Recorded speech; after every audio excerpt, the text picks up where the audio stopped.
Hello and welcome to the PM stroke Flory Models stroke TFI stroke Nathan's here as well Friday show. How we all doing? We all good? Yes, thanks. Yep, all good. Did people in chat like the new intro music? Well, that went down like a, We couldn't hear it, so I don't know what it's. No, you lot can't hear we've that. got no idea if that's good, bad, or indifferent, to be honest. Yeah, because I've got all my new sound deck and everything as well, so we can have canned laughter like. It's probably a good job we can't hear it. See, it's getting a good response. That's it. We can do lots of everything. We've got heartbeat for dramatic music. And lots of other things. Countdown clock. They can't hear any of this. This is brilliant. I could be playing clips from them and they wouldn't know. So we got scratching, which is quite a good one. So, yeah, exactly, James. If you've not clicked on, he's got a new toy, and this is going to be 2 hours of him playing with. No, his it's not a new effects. toy actually. It's a normal toy, but for once I had an upgrade which actually works for free. It's a So that's it. So good wake up music. Yes, I totally agree. But no, I might have a play with that a bit more properly. But we need to sort out the things so the guys can hear it as well. Because it sort of defeats the object that else whoever's on with us can't hear it. So anyway, we trust you're all doing very well and everything. And your week has been good for you. You're all keeping well. Yes, good job. How are we all doing? How's things? How's it going, Nave? pretty good. Yeah, managed to get home early, which was a win. I was going to say, it was a bit of a surprise to see you on. That was like, cracky, half day. Bless. Being in 10 till 2, that's a proper day, that. Well, this is it. A 10 till 2 job. That's what we all need, you see. I think I should do that. You guys clearly aren't allowed to do that because you have to do, like, from 2 in the morning till 10 at night. Yeah, sounds about right. Yeah, that is about right at the minute. Let's just say it's been a bit of a full-on week. Yes. Yeah. Are you fed up of Today's seeing been more- tornadoes yet? Yeah. They've all gone. Today's been more of a tie up the loose ends day, hasn't it? And training day. Oh, training day, yeah. We've had a teacher training day that we'll announce next week why we've had a teacher training day. So Yeah, we'll see if it works first. yes, Yeah, I was if going it'll to say, work. let's see if it works first, if they did actually learn anything, or if it's just a waste of time. Can he come back and do it again? But, it's going to help us out a great deal, to be honest. So that's chuffed with that to be honest. So that's good, and yeah, been pretty full on, Yes. definitely. Anyways, this music a bit. Put your hands up in the air, and Why, are they make all some liking it, are they? I haven't got our chat on. I'm Yeah. watching the YouTube stream, but yeah, it's our new thing. See, look, Right. I've got it. I've got this so queued up. We can have it playing now. You still can't hear it, but Well, I could have actually watched it back on YouTube and had feedback. Yeah. but To be honest, just talking of music, me and Andy had a quick scoop through the music library on, was it YouTube you were on? Free music on YouTube? also, Because yeah. we're changing the tunage from the PM videos, as in my videos, not the news show. not the dramatic Because, one.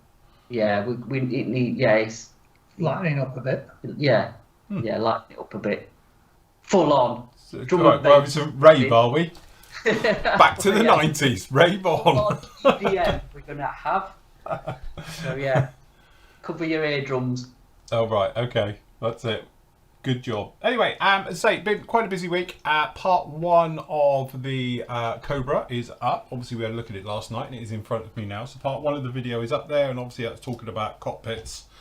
Going through, putting all the details into that. The engine, I still maintain it is a bit like Lidl's. Sort of no frills, but it all works and it's all there, so there's nothing wrong with these kits. Putting it basically together, and as I say, really it's just where you get to. On Monday you'll be slightly more ahead. Hold on, let me bring up the other camera so you can sort of see in and then you'll be more to this stage. So on that one we look at doing the cockpit, so I've just chucked in some basic harnesses just to liven it up down in there, but as I say, it doesn't look too bad. I think the reduction gear and the gearbox and all the rest of it looks pretty good in there. I think I have found a fault with the kit though. Just pointing this one out. We've got this trouble here. This tab at the top here should be a recess to fit in there, like on this side. But unfortunately, you can just about see it there, it's not. So I'm deliberately holding off. I was just fiddling before we came on air, but that should be a recess to tab into that up there. But I'll show about how I'm going to fix it and go about it and everything, obviously for the video. So we'll hold off. Belly plate's gone in. It's not so bad. As I say, just needs a bit of clean up. Everything in the tail plate's gone in as well, went in very nicely. And generally, it is quite a good kit, I have to say. So it's one of those ones. It's typical ICM. It's literally no frills, but it's got everything you actually need, which is quite nice. But what will be nice, I must admit, if you give it another, let's say 6 months to a year, all the aftermarket will be available for these kits. And obviously, we are expecting other versions coming out, which most of them you get in the box apparently. But no, it is very, very nice. It's a good kit. Enjoying it. So that's the main thing with that one. We also had a review up on Monday. Oh, wrong one. Where are we? Which was for the Reeboks of the Hasegawa kits in the reviews section, which is just over here. So down in here we had this kit, which is actually a really nice one. As I say, it's the Hasegawa's legendary aardvark kit. So it is somewhat showing its age a little bit, but funny enough, when I've looked at other things like this recently, they're the same design. And these panel lines are nice and crisp on these. They're not anything, you know, like you would see on Trumpeter. They're always finer. So it just shows really how far Hasegawa was ahead of the game doing all of this. You know, it is a little bit modular the way it goes together and all the rest of it, but that's par for the cause of injection moulding in the 90s, that they couldn't get that far in and do all the tight stuff. Look, There's not many other manufacturers who's tackled that kit instead of second. no. There's the old Airfix one, and I think Monogram, Mm. one Rebel Monogram, was it back in the day? Yeah, yeah. Like that. An old Airfix one that's horrible. Oh god, yeah. Whew. Shudders. But again, nice thing about these Hobby 2000 kits is obviously a die cut mask set for it. Yeah. Which, you know, as I said, I think is an absolute little fantastic, really. Markings Nice. are obviously done by cartograph. So really with these kits you get cartograph markings in them. And then obviously you've got mask set as well. So, you know, it is very, very nice. But the old Hobby 2000, we've got a couple of other versions of this as well. This one's obviously got the Pave Strike or Spike Pod, is it? Whatever it is on there. Or the earlier version that hasn't got it as well. So I think they are up in here, aren't they, guys? We got them up in here somewhere under the new arrivals area. Oh, yeah.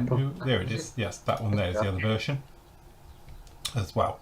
So it'd be nice if Hobby 2000 bring out the Raven as well, just to complete the set. Yeah, the Spark Pack. Yeah. Because you know, to be honest, I quite like that one. I quite like the Spark Plant. So yes, that was a good one. And then obviously all the live shows and all the bits and pieces in between that. So obviously I did the Q&A with you on Tuesday. My little thing was more of a vlog, as I tend to do these days. I won't put the photo up because it shows all my grey and all the rest of it. So that's up. Obviously these guys were on with us on the PM show on Wednesday. And everything else like that, and then obviously we were on with you last night. So this week was, as I say, it's one of those funny weeks. Been really, really busy sorting a lot of stuff out, and but you know, as in getting everything done, not much at all. So cool, good job. And you think you've got a problem with grey? Yeah, but I'm a lot younger than you.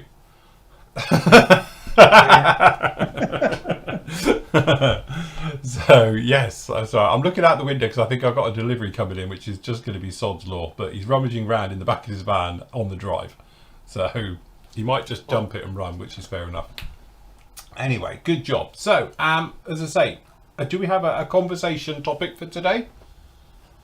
Yeah, all sorts. We're gonna talk Revell. We're gonna talk Bandai. We're gonna talk about magazines from last night. Carry on. Yes. And just answer James's question. He says, "I see Hobby 2000 do a HE111. Is that the Hasegawa kit too?" Yes, it is, James. Yeah. It is. It is indeed. Mm. We're going to get some more in actually because the ones we had went yesterday because we were on about it for that question. Yes. You know, the 48-72nd debate last night. Oh, that was a nightmare loaded question. That. Yeah, we sold the ones we had in the 72nd one. So, oh right, so they've all gone. And now Nathan's on. He can talk to you how good the Airfix one is when it's available. Mm. The Ankle 111. Yeah. Yeah. Oh yeah, it's belter that one. But the Hasegawa ones, they're different, aren't they? But the Airfix kit's an absolute pleasure to build. Hold on, I've got deliveries or dropping off or something. Deliveries. It's weird with the Airfix Ankle 111's like instantly collectible. Mm. It comes out they sell out, and a month later you can't It's get like them. a Flory Models delivery. Oh, is that what it probably is? You can do a live unboxing. Can do. Stuff. So they do live You're unboxing. going to do a live Awesome. unboxing. Your stuff, Philip. Oh, there you go. You see, you do a live unboxing. But no, you've got some more stuff coming up as well. Some more washes and that lot are en route. So, Oh, right. Okay. Today. well, it won't be today, no, because they only went out today. But so yes, that'll be with you next week. Good So what job. we'll do is, to get this out of the way, because one of these moved, we'll talk Ravel. Yes. And now we bash them, but really they're not too bad. Because Andy can talk about this one because he's built it. Obviously, you've built a Typhoon, haven't you? And that's a funky Martins. Everybody seems to own one of them because it's actually a value kit. Yeah. And we've got them in, and I've got myself one because I was reading a few reviews, and this is probably in 35th the best chewer. Yes. In the sea as well. So talk us through the delights of the B17. Yeah. Put you on the spot, innit? Yeah, I bought it many moons ago from Hannants. Who? Who? From I bought it many moons ago from. Right, sorry, let me just start the delivery.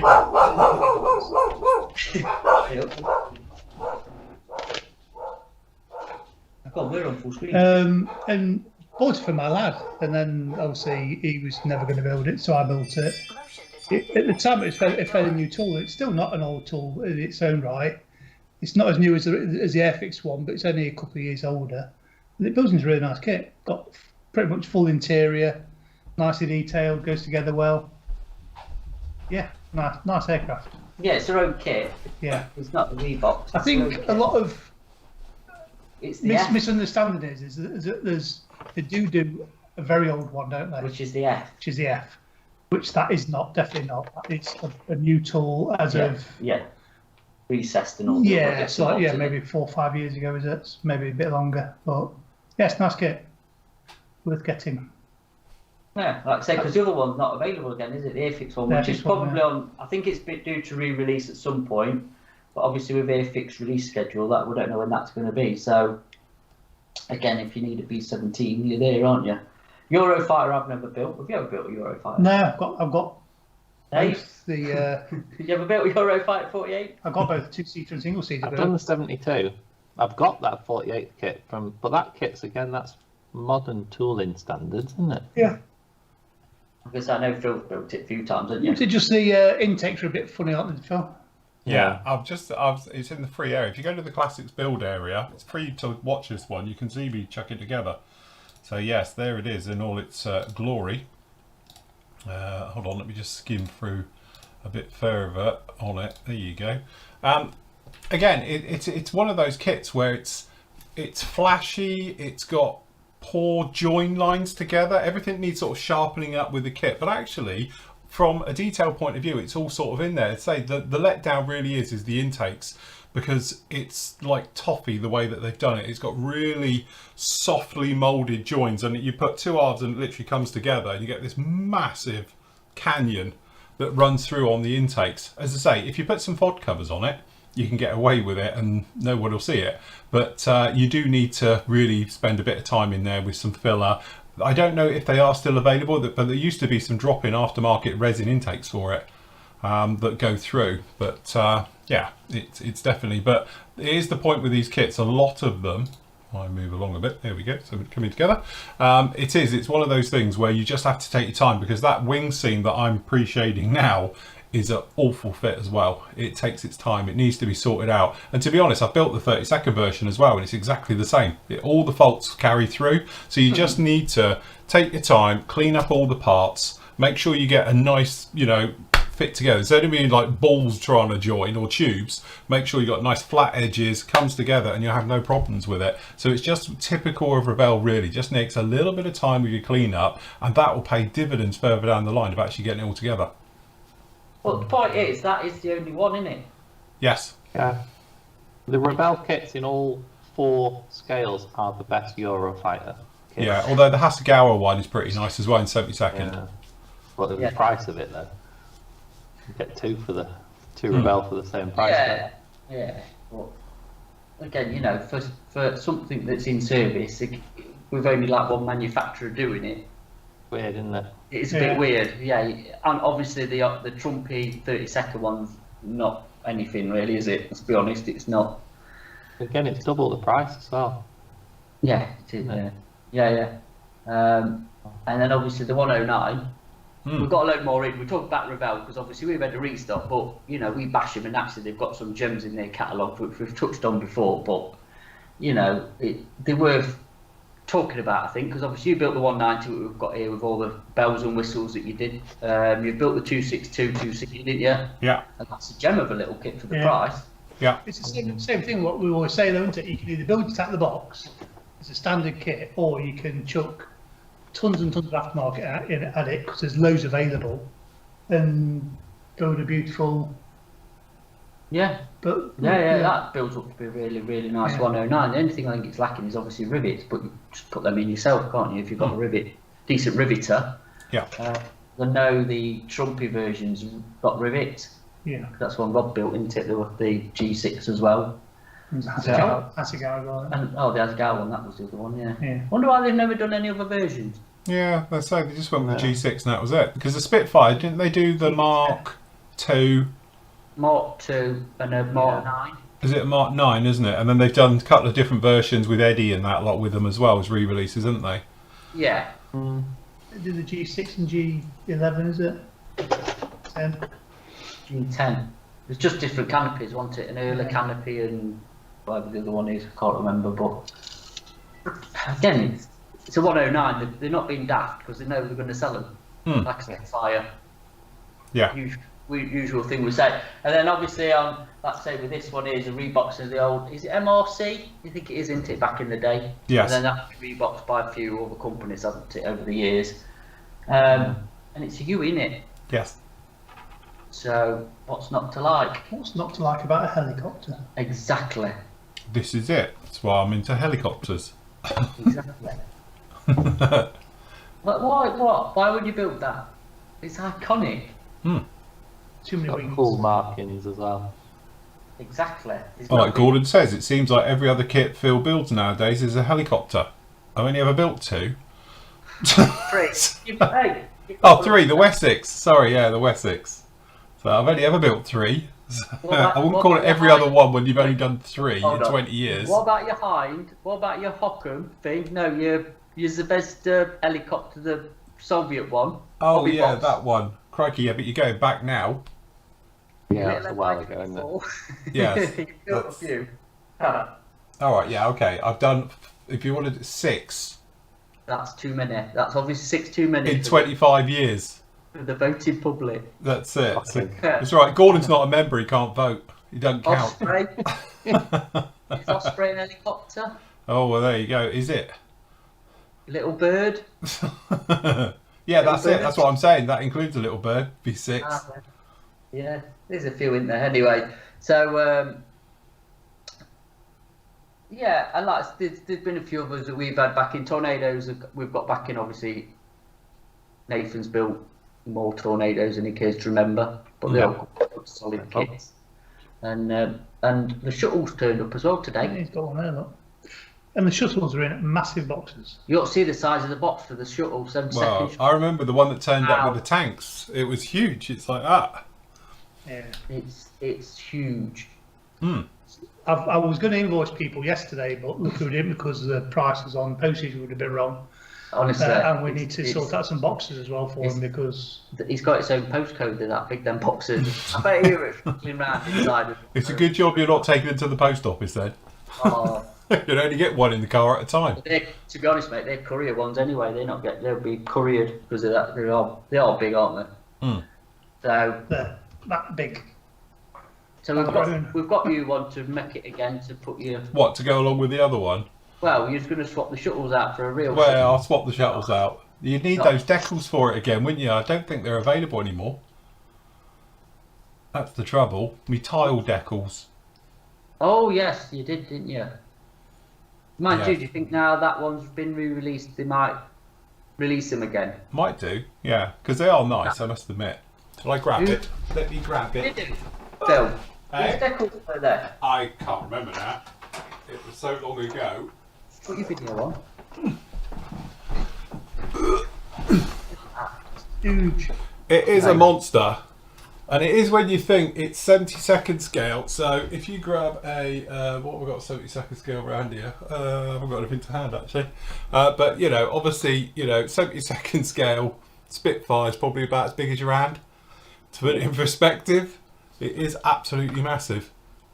So, but Shame yes. they got a launcher for it. Yeah. Yeah, it's a shame never did it. Criminal that. It Criminal is. Like, who would do that? So, but yeah, no, it is. It's one of those ones where you can go as far as we were saying, like a lot of kits, or you can just do it straight out of the box with it. But that shuttle is the nice one. This is the not so nice one that comes with it, because this is the one that has the tanks. So, but yes, here we go. How old's that built? Can't remember. I did it, I think, when I first moved in here, so it's about 10 years old now. So, yes, let me get rid of it before I drop it. I'm amazed it stays on its stand so well. He says, crunch. He says as it falls over.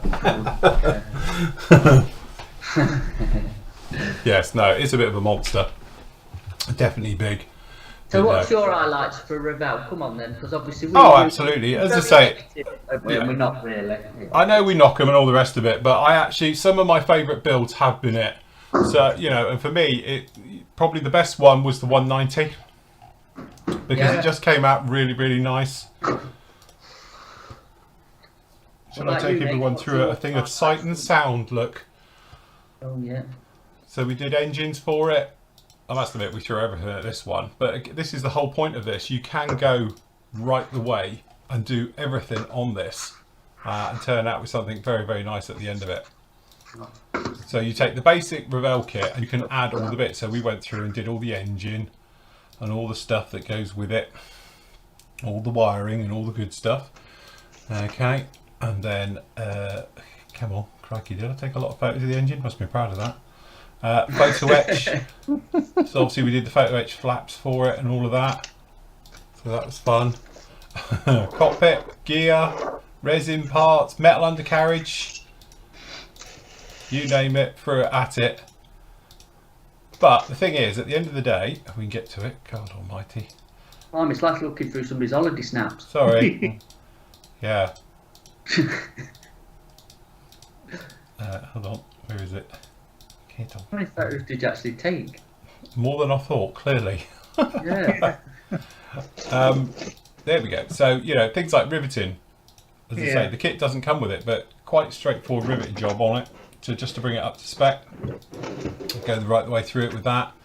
And then obviously adding all the detail into what is technically a basic kit, it really makes it pop and comes to life. But you don't have to add all these areas. If you didn't want to have the engine in there and all the rest of it, or the cockpit, you could just get away with it really, really straightforward. So you end up with a fantastic kit right the way through. And some of it, as I say, worked out better than others. But we can get to the bloody pictures. Come on. Couldn't paint that in Model A. Sorry, hold on. Did we paint it in Model Air, did we? I tell you what, just think what you could do now if you actually use some proper paint. Yes. Yeah, we did. Look, all done with Model Air. Who says you can't use acrylics? Corner. Yeah, there it is. What you could do is some real colours or... Modelling with Model Air. How did I ever do that? I tell you what, you've done alright with Model A to model it. But yeah, no, at the end of the day, it did. It came out really very, very nice. And that's the thing. I think people will often look at Revell and like think of them as like sort of second rate, but they're not. They're very, very nice indeed. They're just basic, aren't they? They're just basic, and then like we've always said. But that's what we were saying about last night about ICM. Yeah. You know, they're basic, but you can add everything you want to it. So what we're saying is then ICM's the new Revell. Yes. Definitely. And there you go, there's a large lump. What he's been doing. I can say I can hear rustling in the background, and here it is. Crikey. I've boxed myself into a Tell you what, corner. Yeah, he has. But I think any company that's going to release this thing, Yeah. you know, nobody else is going to go near it. No, we're not. For the price, what was this back in the day? About £50? Something like that, yeah. Good tooling, awful fit on the wing joint, to be honest. but for 50 quid, you get. I think any company, a mainstream company that's going to put out an A400, hats off to them. I've got the Tornado. I'm going to get out of here now. But I think their 72 Tornado, the one that's just come out in the Desert Babe. Yeah. Obviously, that's aftermarket decals, but I think Revell and Airfix. I was listening to a podcast driving to and from work this week, and they just kept hammering Airfix, and I'm like, I think they're just missing the point, really. That some of the pleasure in building models is getting a Revell kit up to standard, but you're talking a tenner for a 72 scale kit if you shop around, and everything's under 50 quid, and you get something that will give you a good result. And there's no way Tamiya are ever going to go near some of the stuff like this. You're never going to see a Tamiya Tornado, are you? No. And I think Revell, Airfix, doing what they do at the price point that they do it at, I think we need to be grateful that they're the ones that are still in business. Yeah. And It's an obviously entry level price. Nathan will get the transfer out in a minute, and then he's really going to be boxed in. Go for me. But I think, when Kitty Hawk went bust, I think what I was thinking is, what's one of the companies you definitely would not want to follow? And I think it'd be a massive shame if Revell Revell were in a sticky spot not so long ago, weren't they?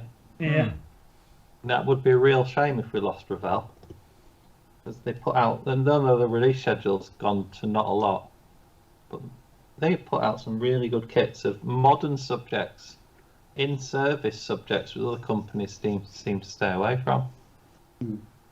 If they did something like an F-35, I'd be more than happy to buy it. And this is built out of the box. The Tornadoes that I build are out of the box. The only thing I did a pit-up probe.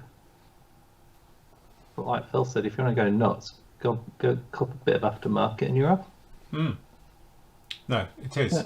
And as you say, it was like they've done like the Transall, the C160 as well. I can't think of any other company would ever do that, because that's proper limited. It's just French and German, really, isn't it, who fly that? Yeah. So, to be fair to Nathan, I think he's looking at that through a pair of rose-tinted glasses, because we can remember when he was almost in tears painting the props on it. Trying to be sanding seams and describing it. I remember that. And the sink marks in the wings. Yeah. Oh yeah, the seams here were awful, and I've got a piece of brass and made a custom mask for the props, because that was But it's one of those builds that I'm glad I've done it.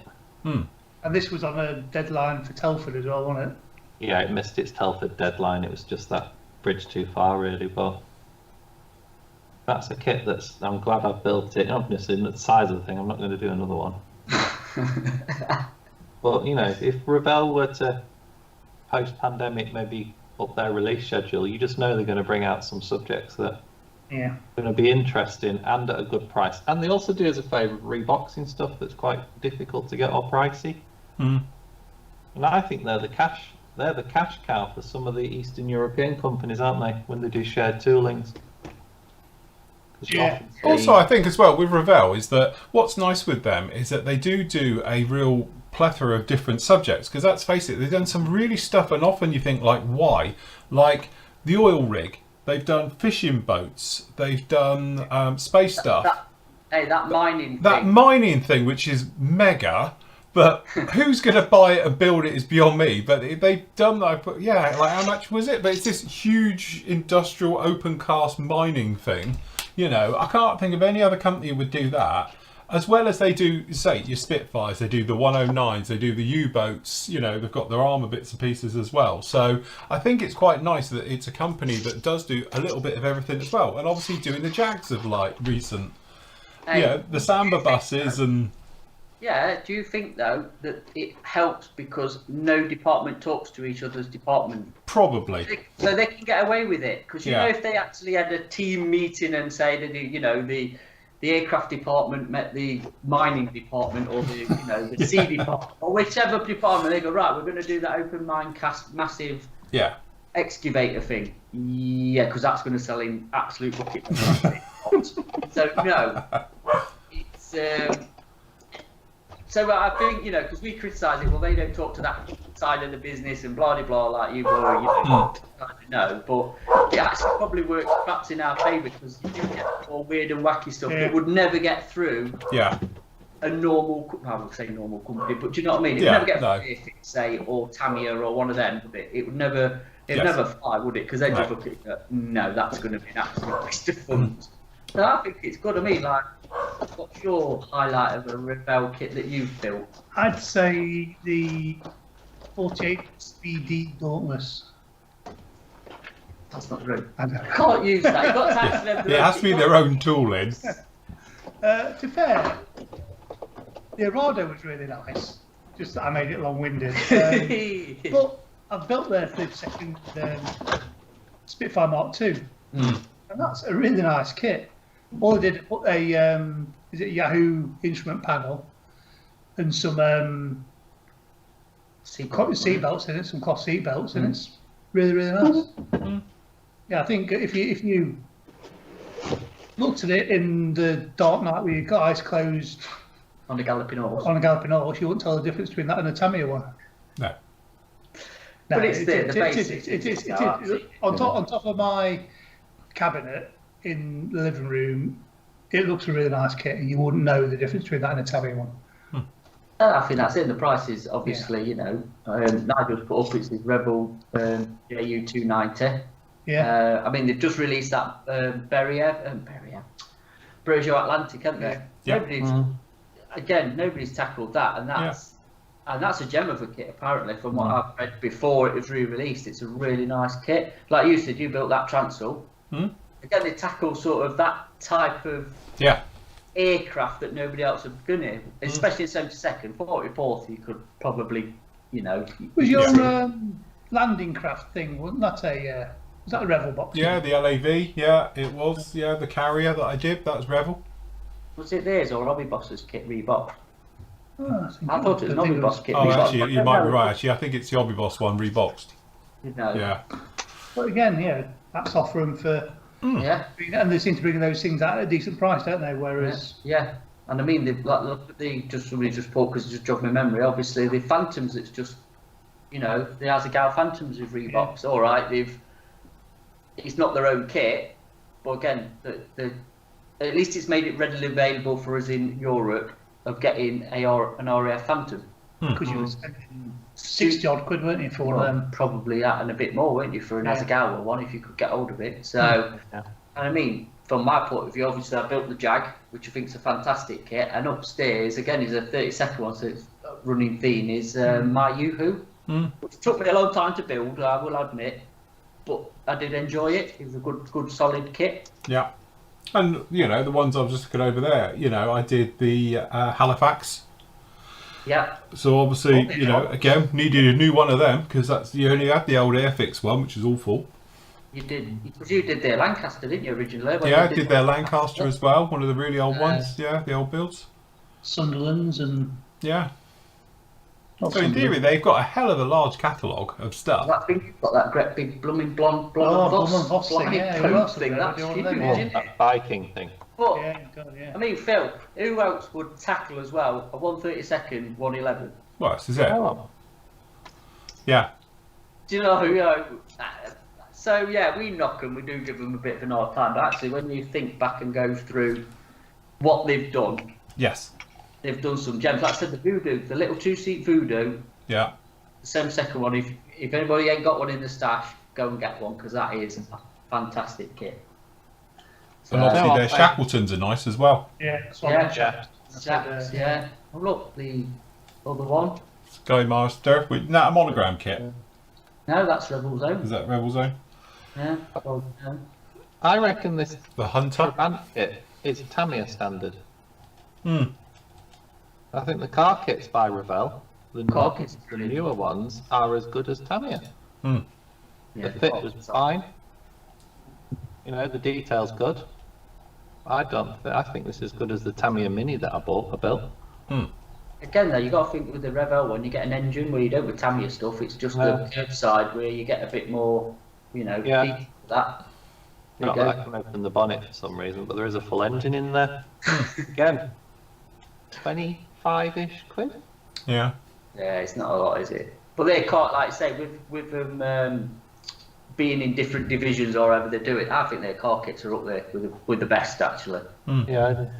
You know, they do just some really good subjects. Yeah, Just to answer a couple of questions. Yeah. Not all the videos that you see are up on YouTube, even the free ones, because I've never been bothered to put them up. But you can. They are on YouTube, but they're hidden away. But if you go to the Flory Model site and just literally click on the classic builds one, you can watch them for nothing. They are free to watch on the site. So you can go through and see in there, and there's, I don't know, 30 odd in there, full video builds, which you can see. The other ones, which are in the actual video build area, they're the ones that are behind the paywall. So you do have to pay for all the ones that are down in there, and there's about 85 or 90 in there or something with all of those ones. But obviously for people saying about you can't find them on YouTube, that's because not all the classic ones are open in public, but they are unlisted builds in here. So you can still come in here and still go through them and have a look. Epic C-File was the first of your video builds I followed along to. It might be mine, actually. Oh God, I'm trying to think back now.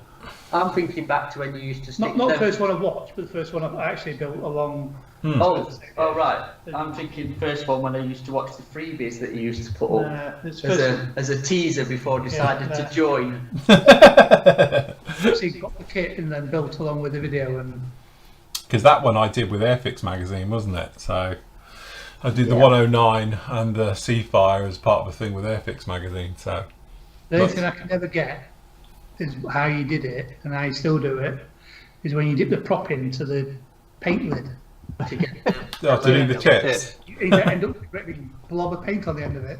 So, They get on a napkin in it and just drain it Yeah, on a just bit of. tap it on a napkin to let it drain off, so you don't end up with a blob on the end.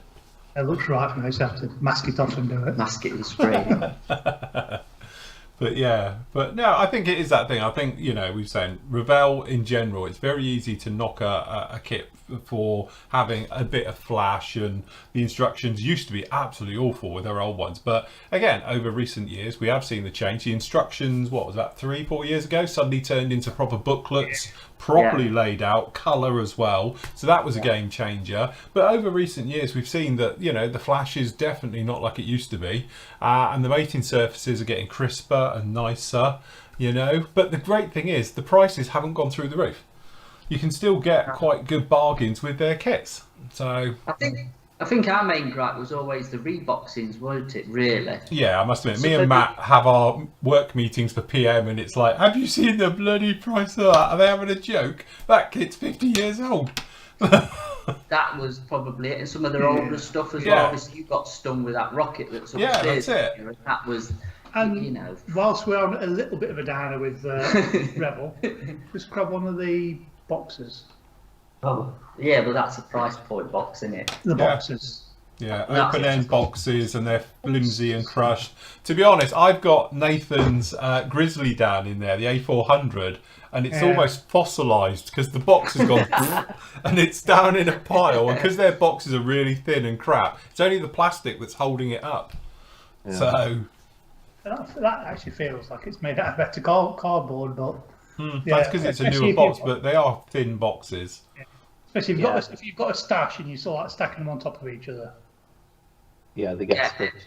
Yeah, there is that as well, where obviously they put a kit in that big in a box, that big, and it just rattles around. But again, they've obviously got standardised boxes, so you get more of that, I think, with the reboxing, don't you? Because obviously they just buy the sprues in from whoever, what manufacturer they're doing it in, and just stick them in a box. So.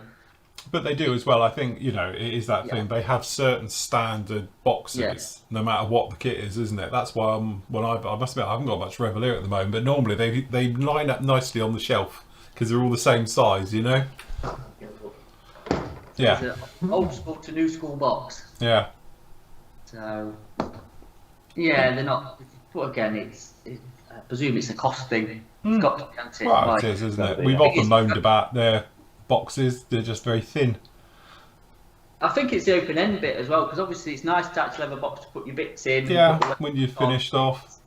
You can't with these, but it is. It's only a minor gripe in it in the grand scheme of things, I suppose.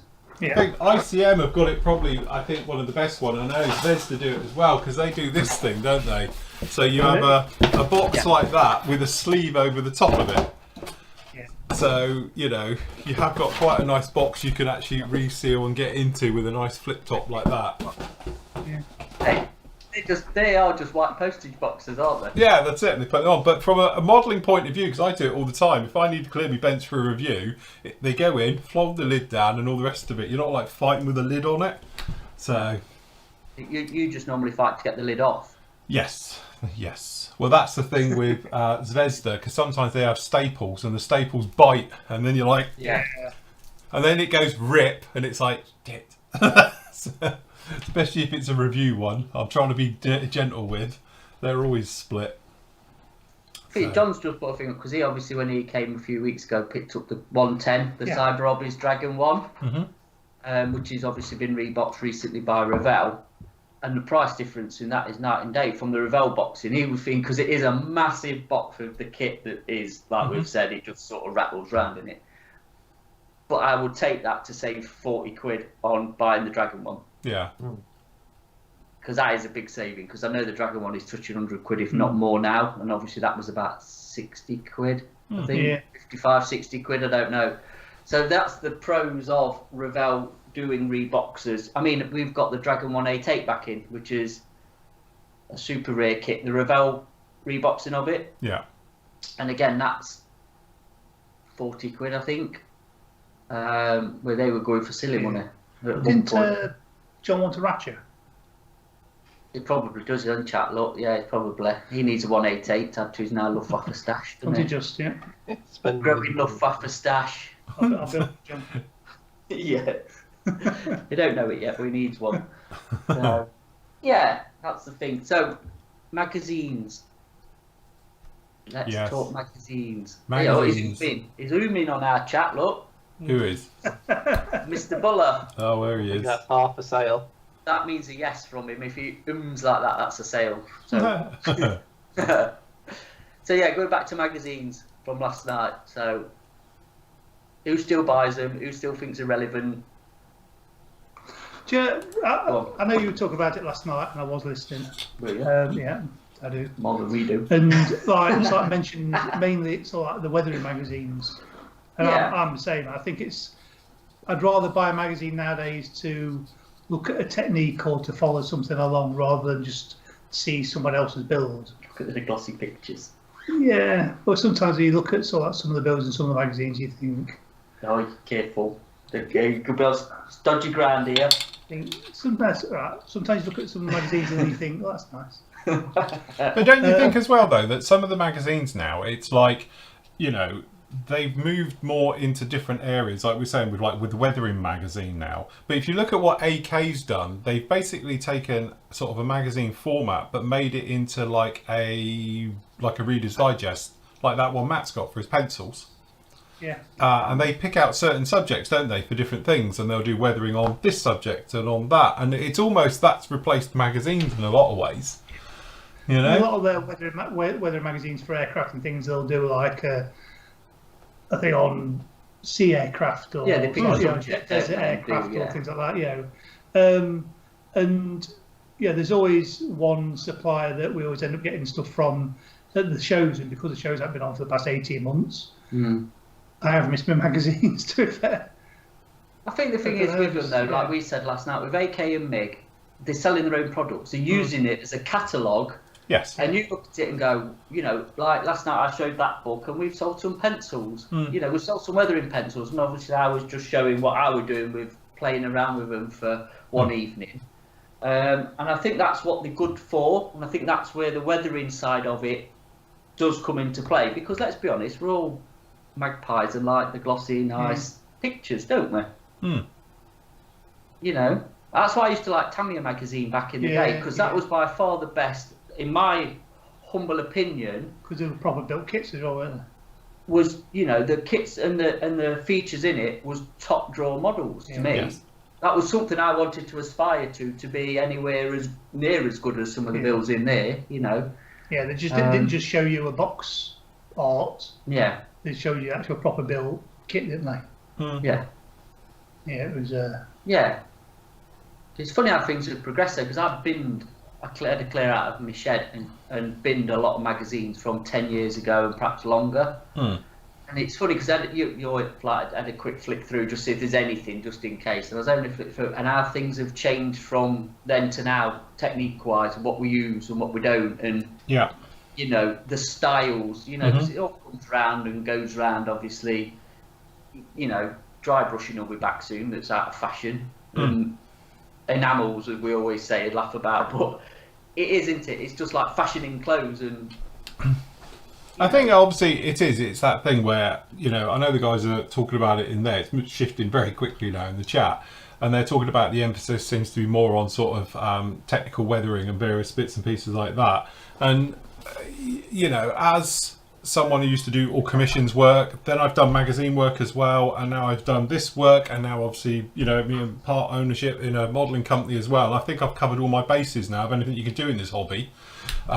So it's funny how sometimes you look at different areas of it. So if you look at like the magazines of how they've changed and how they've had to change because of the internet, because let's face it, before 2000, the internet really wasn't up to speed. There wasn't, you couldn't do modelling magazines online and stuff like that. It was still the printed one. So I still think they were having good circulation of flogging magazines and stuff. But then the criticism you used to get from people talking about modelling magazines was the amount of adverts in them.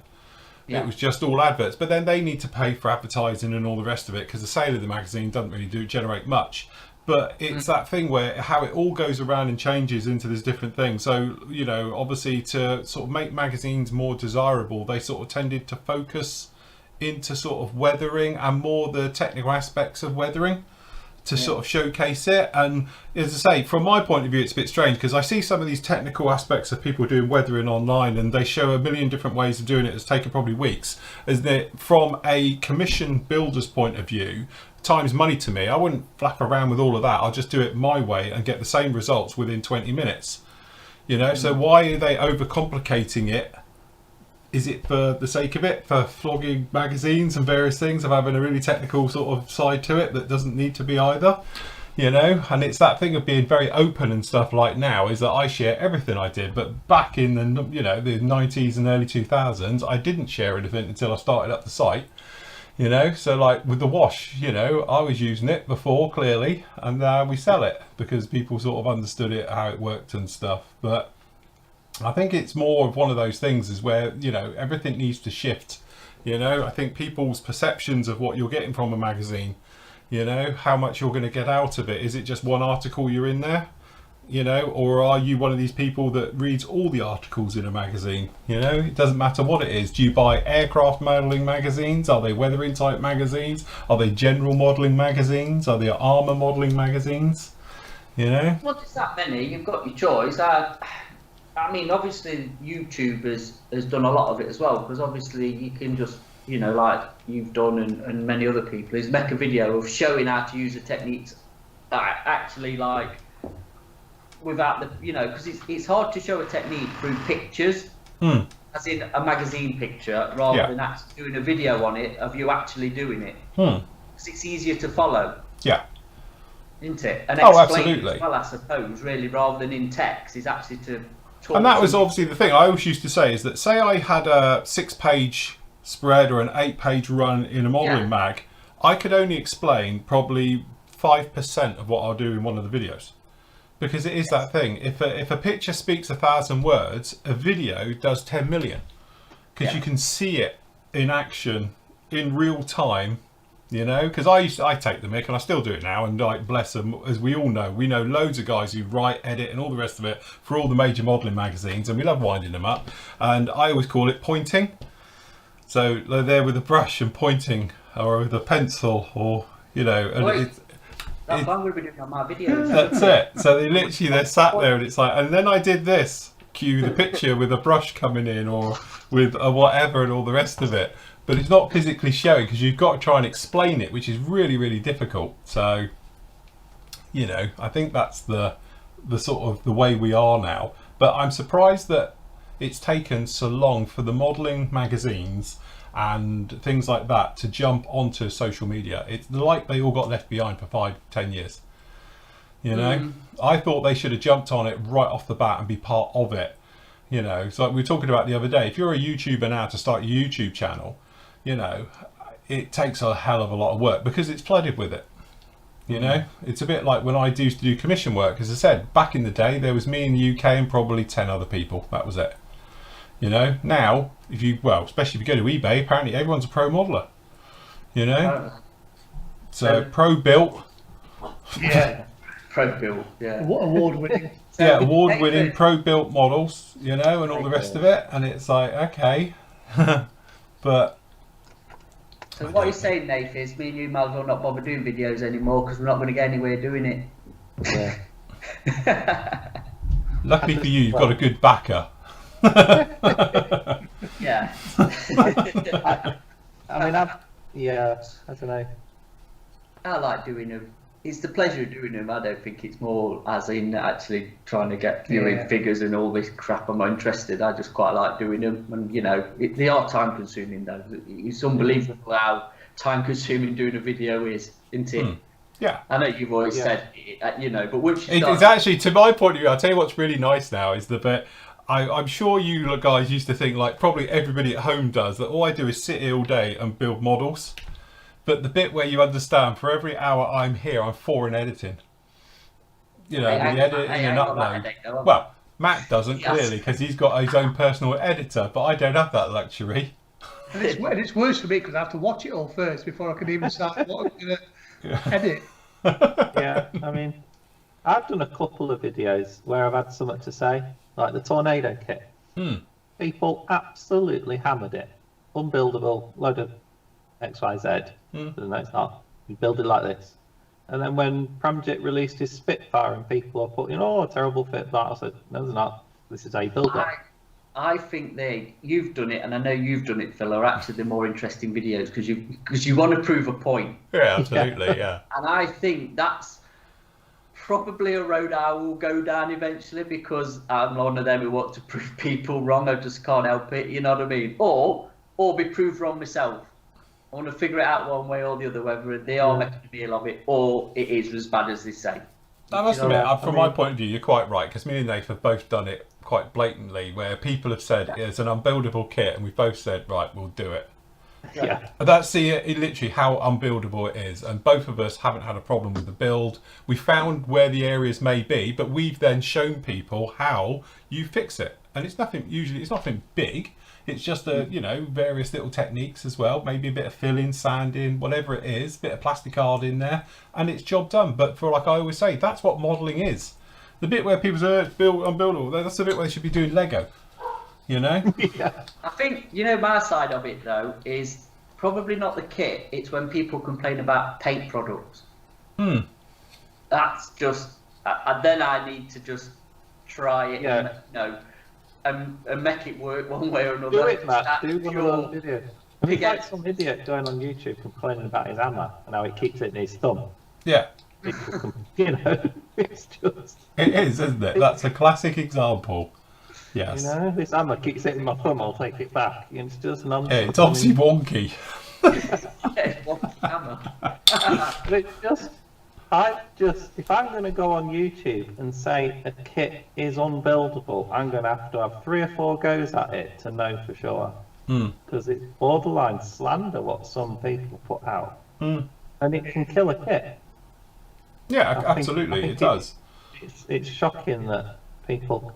But that's the problem with YouTube, isn't it? And magazines used to be better quality. I think editorially they're poor now. Because the downside of YouTube is any idiot can go on YouTube and have an audience and say whatever they like, and people follow it and believe it, and they take it on. And they can push modelling into very, very not very nice places where people get a bit silly. The magazines used to be good quality, used to be a trustworthy news source, but now I just think they're trying to fight the internet with both hands behind their back. They're putting news out that's pointless because it's 3 months out of date.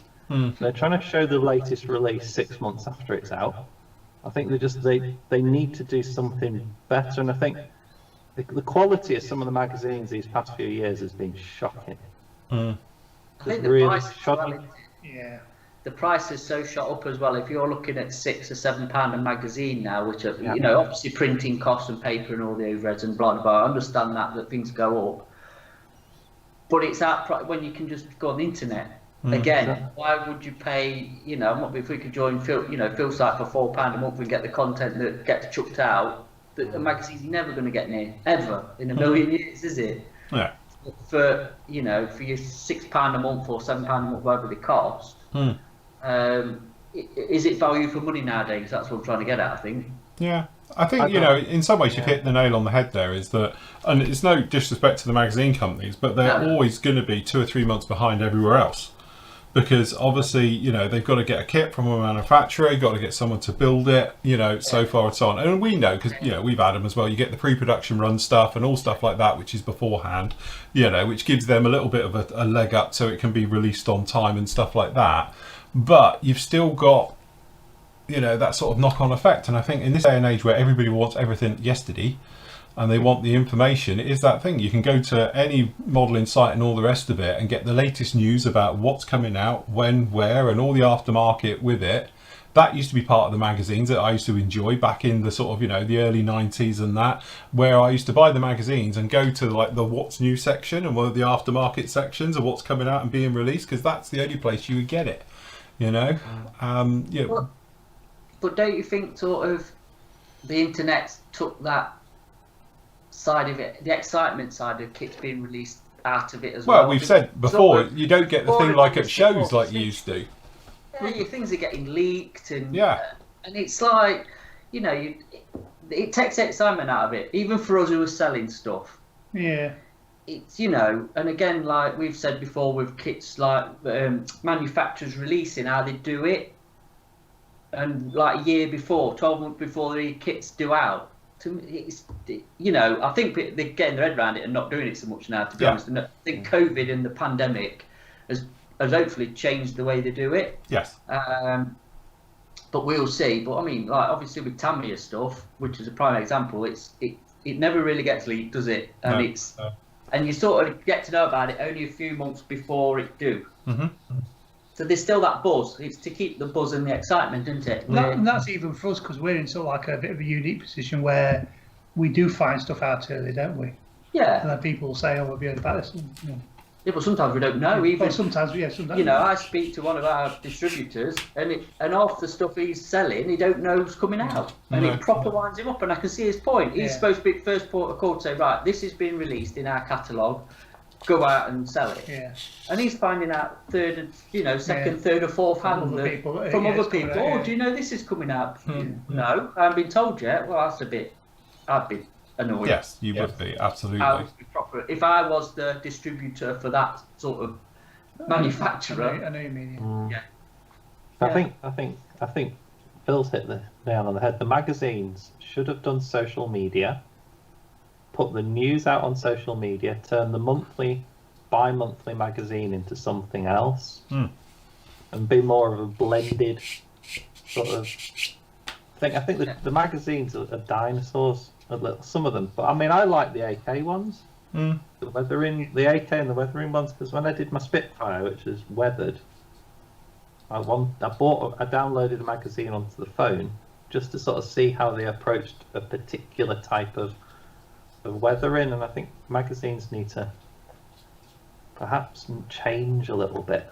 Well, again, you know, if like I said with AK and MIG selling their products, again, you need to know how to use that product, because not everybody's going to have that knowledge, are they? So to me, it makes kind of sense. I don't know. I know the AK's not released one for a long time. I don't think a video, but I know MIG ammo has. There's been a few little videos coming out of how to paint a prop. I think was the last one or something, which again has got some pretty nice techniques in it just for painting a prop, which is good, because if you go back into their catalogue or through their videos, you can cherry pick the bit you want rather than sometimes having to scroll through and stuff. So I think that's not a bad idea. Nice, you mean to say they did a video about painting props like I did? Yeah. Did they copy mine? Look. Well, the bite size, when you were doing your bite size, which you need to get back to doing. I will be doing, yeah.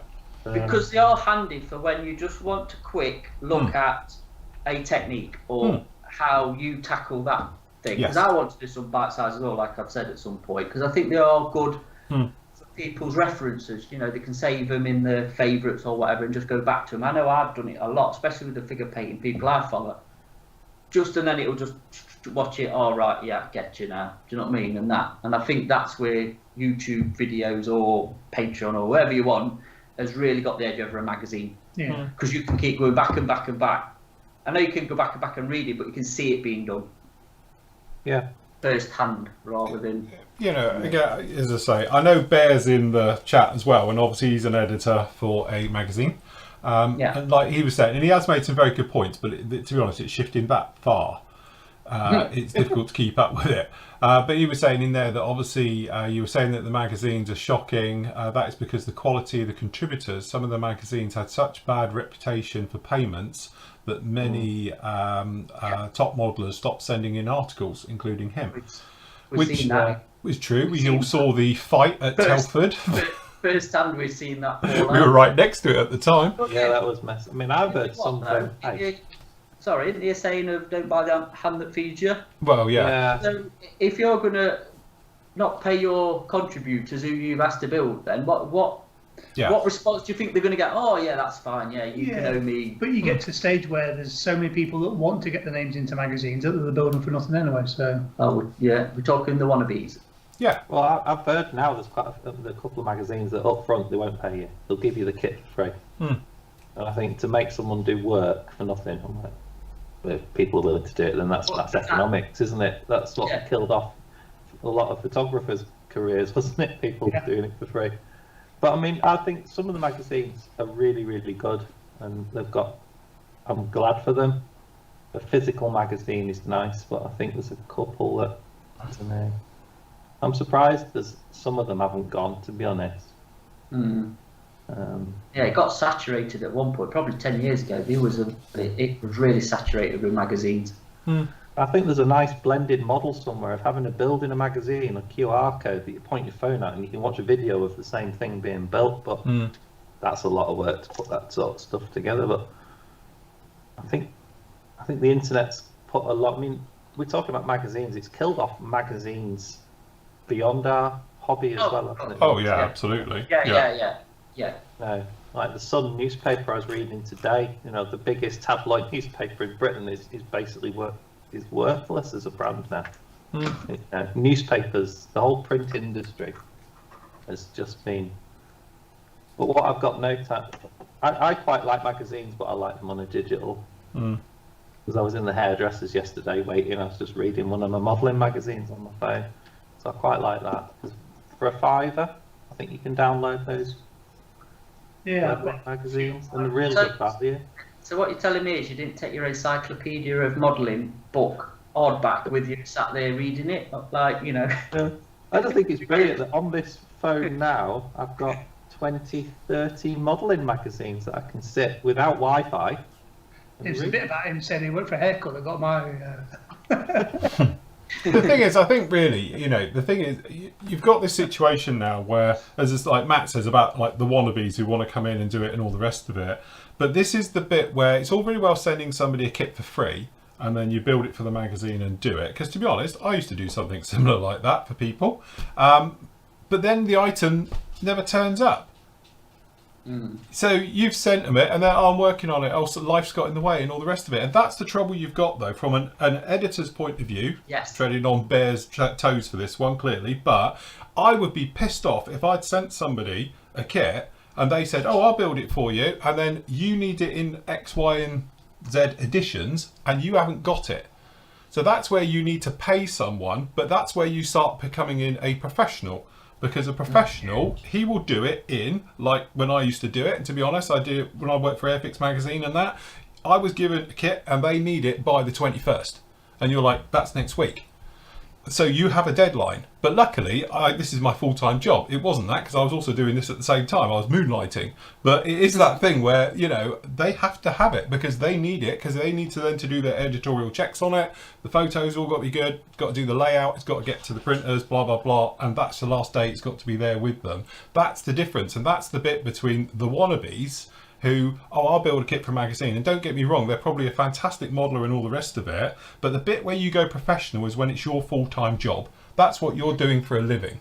So that way you have a responsibility to produce your item. So it doesn't matter if you're a brickie making a wall or you're a plumber plumbing a radiator, you're doing it. You say you're going to do it on that date, you do it on that date. So if you're given a kit and you've got a deadline to build it within a week, 2 weeks, that's when it's done. And that's where I think it gets messy though with Joe Public, you know, who are fantastic modelers and can probably do it, but it might take them 6 months because they've got work, they've got life, they've got, you know, real world commitments. And it's the thing of separating technically a hobby into your work. And it's a very fine line because a lot of people sort of float between the two. And I know obviously a lot of people who do magazine work, they can't do it full time because magazines won't pay the money to do it. You know, they won't pay for builders to do and write articles full time. They'll pay them per page normally. But, you know, that is a full-time job. It is. But say the magazines won't pay a full-time wage. No, Yeah. they won't You know, pay you pin can money. sit here and build a kit on a deadline and then write an article about it. That's It's a lot of 1,000 work. words. Yeah, That is but a they lot of build work, it. isn't it? Yeah. It's But what is it? it's So a many lot of work. photographs with a certain background and 3,000 words. I'm like, Potentially do a hobby though, aren't they? That's the way a lot of people see it. I mean, same as that. I mean, I spent a time, like what Nathan mentioned about photography. I spent a time when I was a professional photographer. I worked for a couple of magazines. I used to travel around the country taking photos and what have you. As soon as digital came out, That was it. that was it. You're dead. You're unemployed. Yeah, because everyone was sending all the photos in for free. And like he said, that editor said, why am I paying you a wage, paying travel expenses, paying your hotel bills, Yeah. and they're sending them in for free? Oh, yeah. Do you know what I mean? Just so they got the names in the magazines. Yeah. Yeah, can't fault him. Well, business is business. It is, and that is the trouble. But that is the point. But if he wanted a certain picture and you're Yeah. not there, Yeah. he's reliant on somebody doing it who's not being paid to do it. So if he can't be asked, or it's raining, it's a bit wet that day and couldn't be bothered to do it, you know, that's where that's it it. is a very grey area, murky area in between. Is that said company still in business? No. There you go. go. You see, Andy, they got rid of you and they've gone bust. No, isn't it? karma. You know. There, you can say which company you write for, or you editor if you want. It's fine. Editor. But yeah, you know, as I say, I think it's very difficult because the trouble is we're in a hobby situation. If you're a mechanic or you are a plumber, it's not something that people do normally as a hobby. Well, You know, you might do it for a bit of DIY, but it's not like a, you know, a type of thing, is it? But because when you're in the hobby section, everybody's an expert. Yeah, You my know? next door neighbour's a builder, and A builder. he seems to spend it all evening Building. building when he gets home from work. But then you were saying about a professional. If he says he's going to be there on a certain day, he's going to be there on a certain day. What happens if it's your wife that says he should have been there on a certain day, and he was got a different day, Matt? What, like a painter and decorator? That, you know, that was obviously a lack of communication between me and the wife. But he turned up today, bang on time like I knew he would. He was here before he was served to start, so it's all good. And he's, Did you he's, say to he's him, on it. "Where have you been?" No, I was going to say, where were you yesterday? I don't know. No. But yeah, I think it's an interesting subject, and I'm sure it's just one of those which will roll on forever. But you know, as I say, like, you know, Bear down in there, he's, you know, has he posted up which one he writes for yet? Is it Model Armour? Something like that. But again, it's one of those things where different parts of the world, it might be perceived differently. We're going from a UK point of view here. Yes. To be honest, we see magazines come and go all the time, and they seem to have a different editor pretty much every season and things. So for whatever reasons, but it's like, you know, I think from a modelling magazine, I'm surprised they didn't follow sort of my format.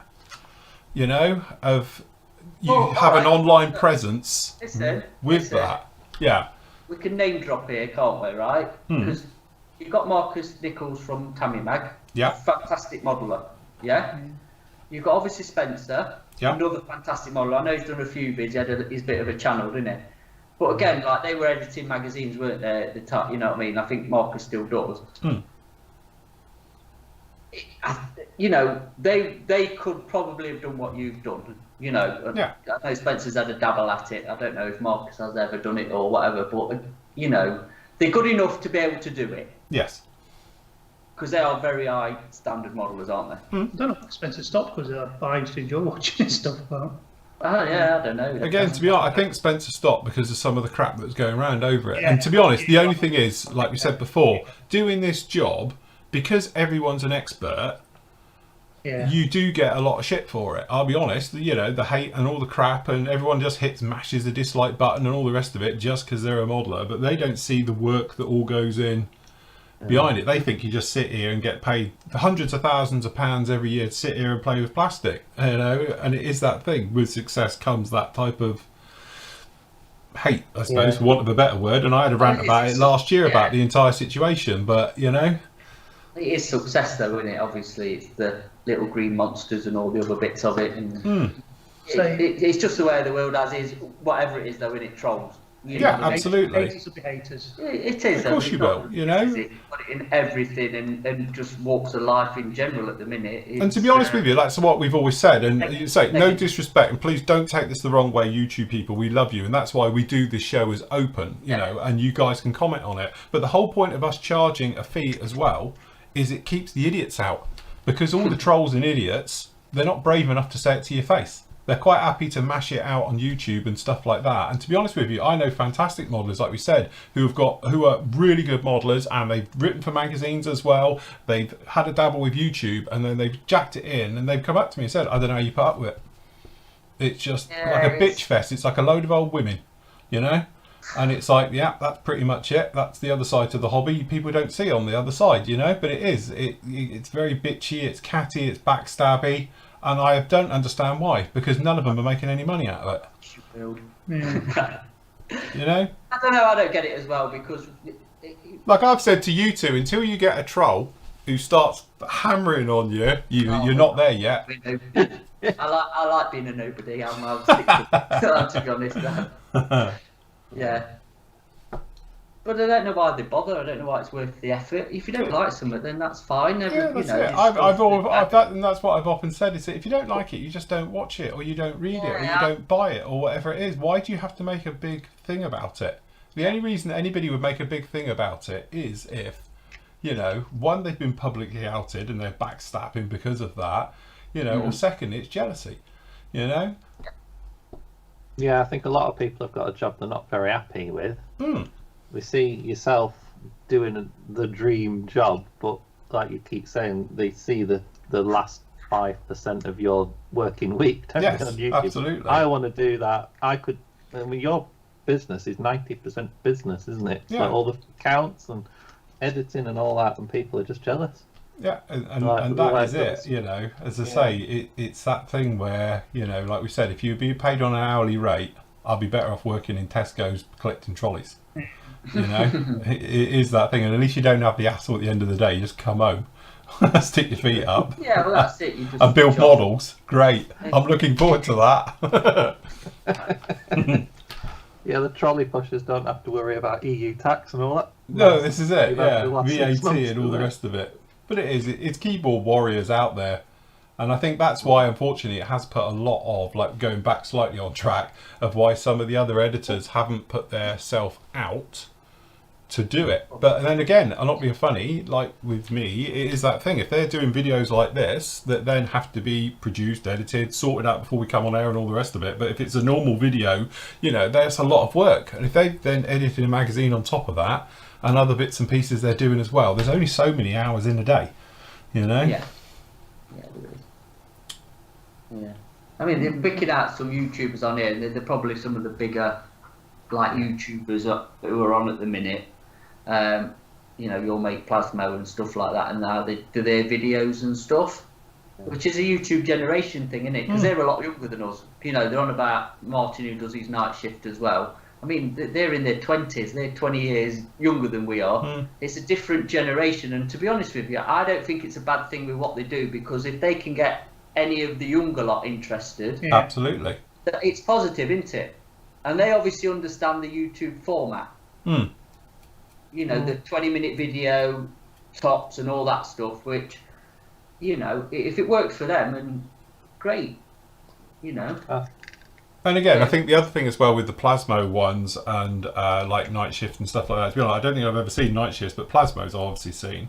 But again, I think it's one of those things where they produce and release when they want to. It's not like they've got a schedule like us, where I have 2 video builds per week. You get one on Friday, you get one on Monday, you got me on Tuesday for my show, Wednesday with you guys, Thursday night we're doing this, on top of the sales side of it, manufacturing and my point of view and all the things that go with it.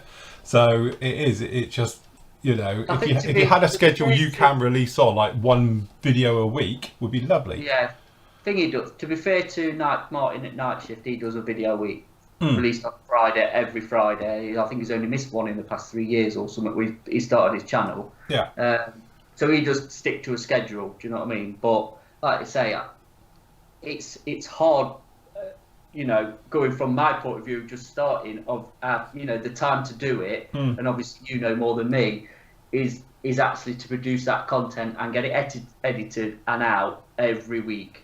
I mean, I've said to you, I'm the past week or so. Yeah, it's been nagging me.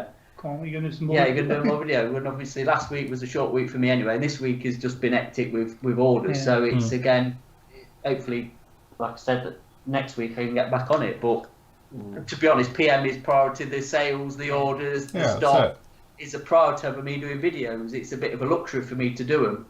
We've been a bit busy, haven't we? But you know, it is what it is. It's good. Yeah, that's good. I'm definitely not moaning how busy we've been. It's been brilliant. So anyway, go on. We're going to have a word from our sponsors. Go on, Phil, have a word. What, Abrams Mag, is it? Pardon. Is that his magazine? Sorry, I saw it flash up, but I didn't see it. He did say thank you, and he did. Abrams Squad. There you go. We're sponsored today by Abrams Squad magazine.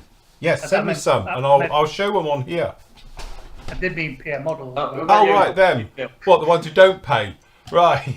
Where are we? Here we go. To be honest, we haven't got anything because we sold it all, haven't we? We have. Actually, what thing because we forgot to mention on Wednesday is we've had a restock of armour. Is that F5 gone yet? Nope, still for sale. Grab that. It's the last F5 we've got. Yeah, that F5. That's the last Kitty Hawk kit we've got. They all went within... How long did it all take to sell? Yeah. A couple of hours they went, didn't they? Yeah. Yeah, it was. If you can go to Revel for us, Phil, as well. Revel? Earlier. We've had a big resupply of Revel. Revel? Begins with R.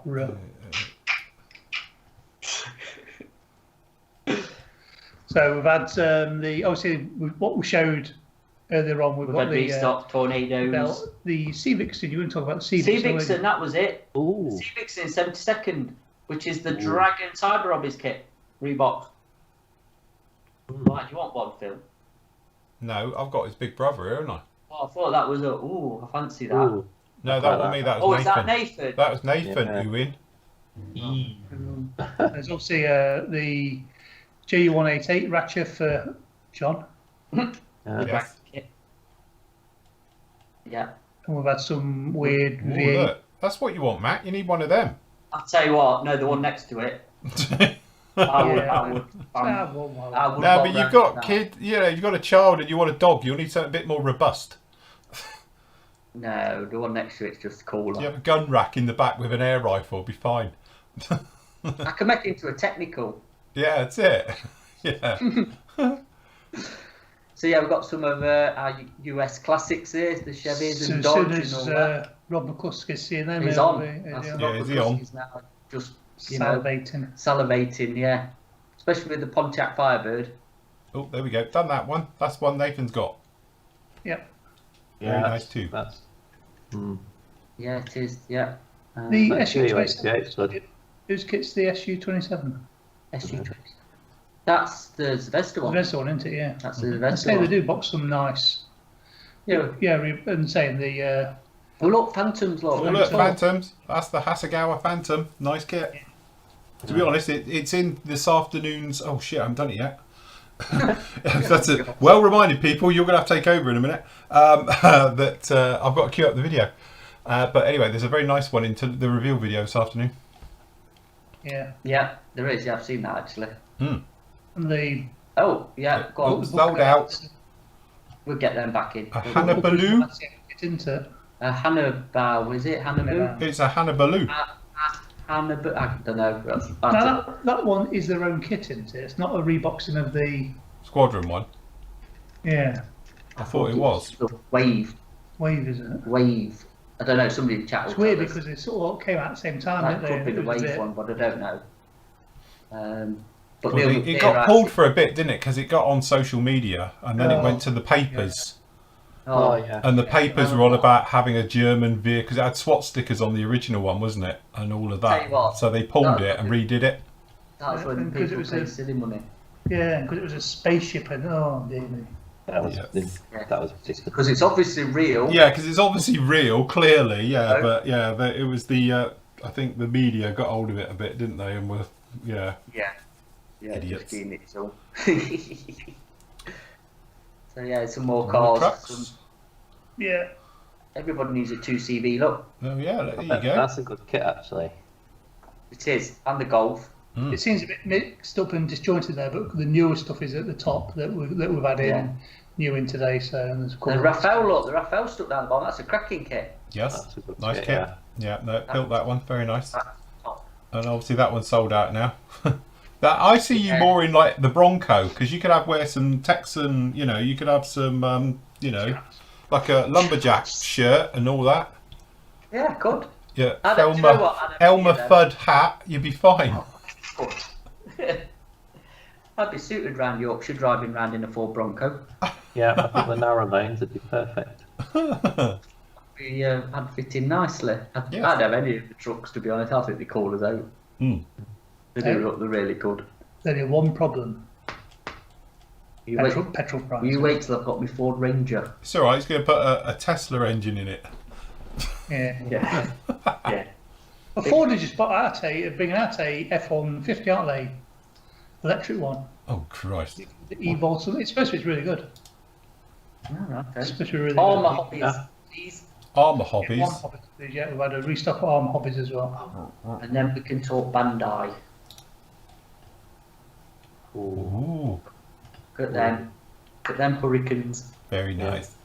Must admit, we're looking forward to the 48th one. That shouldn't be too long. God, I hope so. I hope it's soon rather than later. Don't There think is it's... an Arm hobbies kit in there that's a new one that we didn't have before, but I can't remember which one it was. Panthers. One like. Yeah, but again, it's another company that's come out.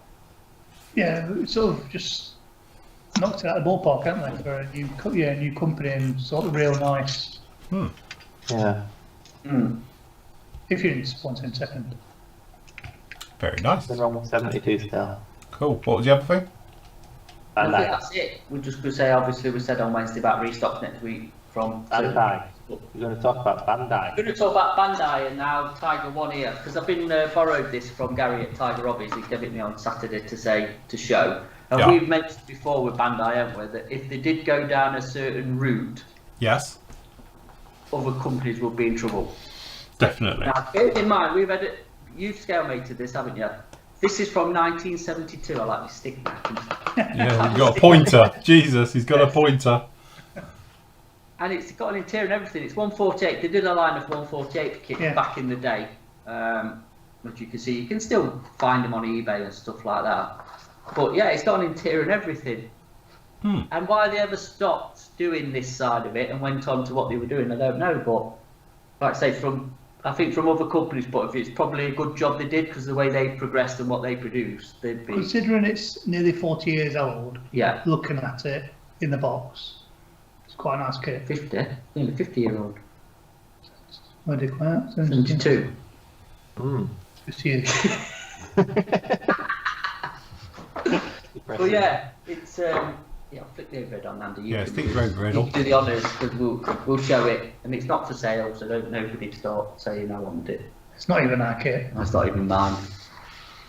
But I know Phil's a big fan of Bandai, aren't you? Oh, huge, yeah. Box. You get a lot of plastic. How do we do this? Start on the instructions. Yeah. Colour instructions though. Yeah, in 1972. In pansy yellow. Yeah, they've got the right colour. God, your camera's pulsing. You need to lock it off. Is that better? Just stay really still. Yeah, don't move. What is it? We can't do this. Can't lock it without going Without into the going program. off, so yeah. But anyway, yeah, what we're just going to discuss is obviously Bandai and just how good they are, I suppose, even back when they were producing armour kits. I'll just Yes. show the top deck, if it'll stay on the top deck. Yeah. Oh, wow. Yeah, quality-wise, it's for the age, it's really nice. Yes. It's up there with the good stuff. So why do we think they actually stopped producing this sort of stuff then? I think because they're competing with Tamiya, and why do they want to compete with the same market that they're already in?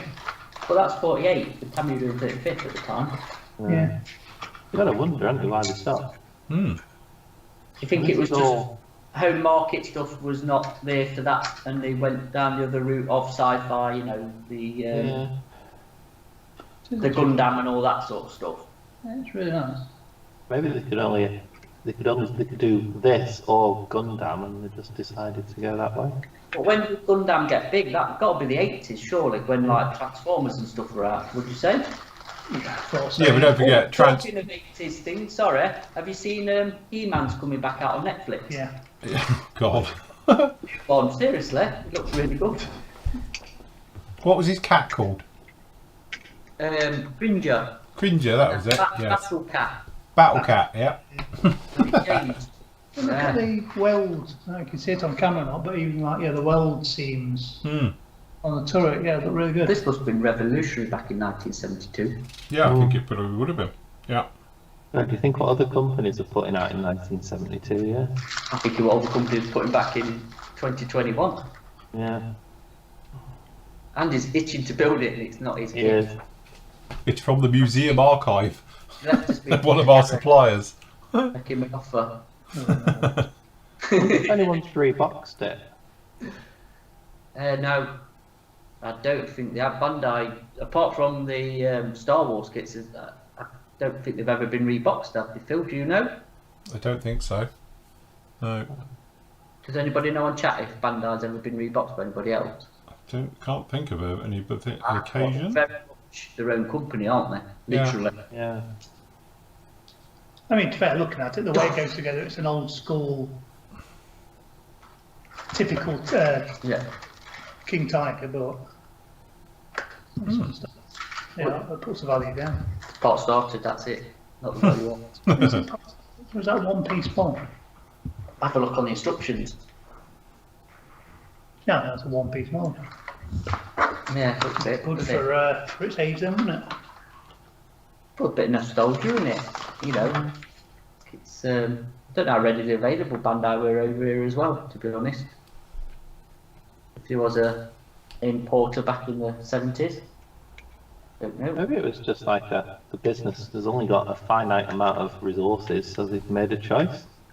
At some point, we want to do more of this. We have to stop doing Less of that.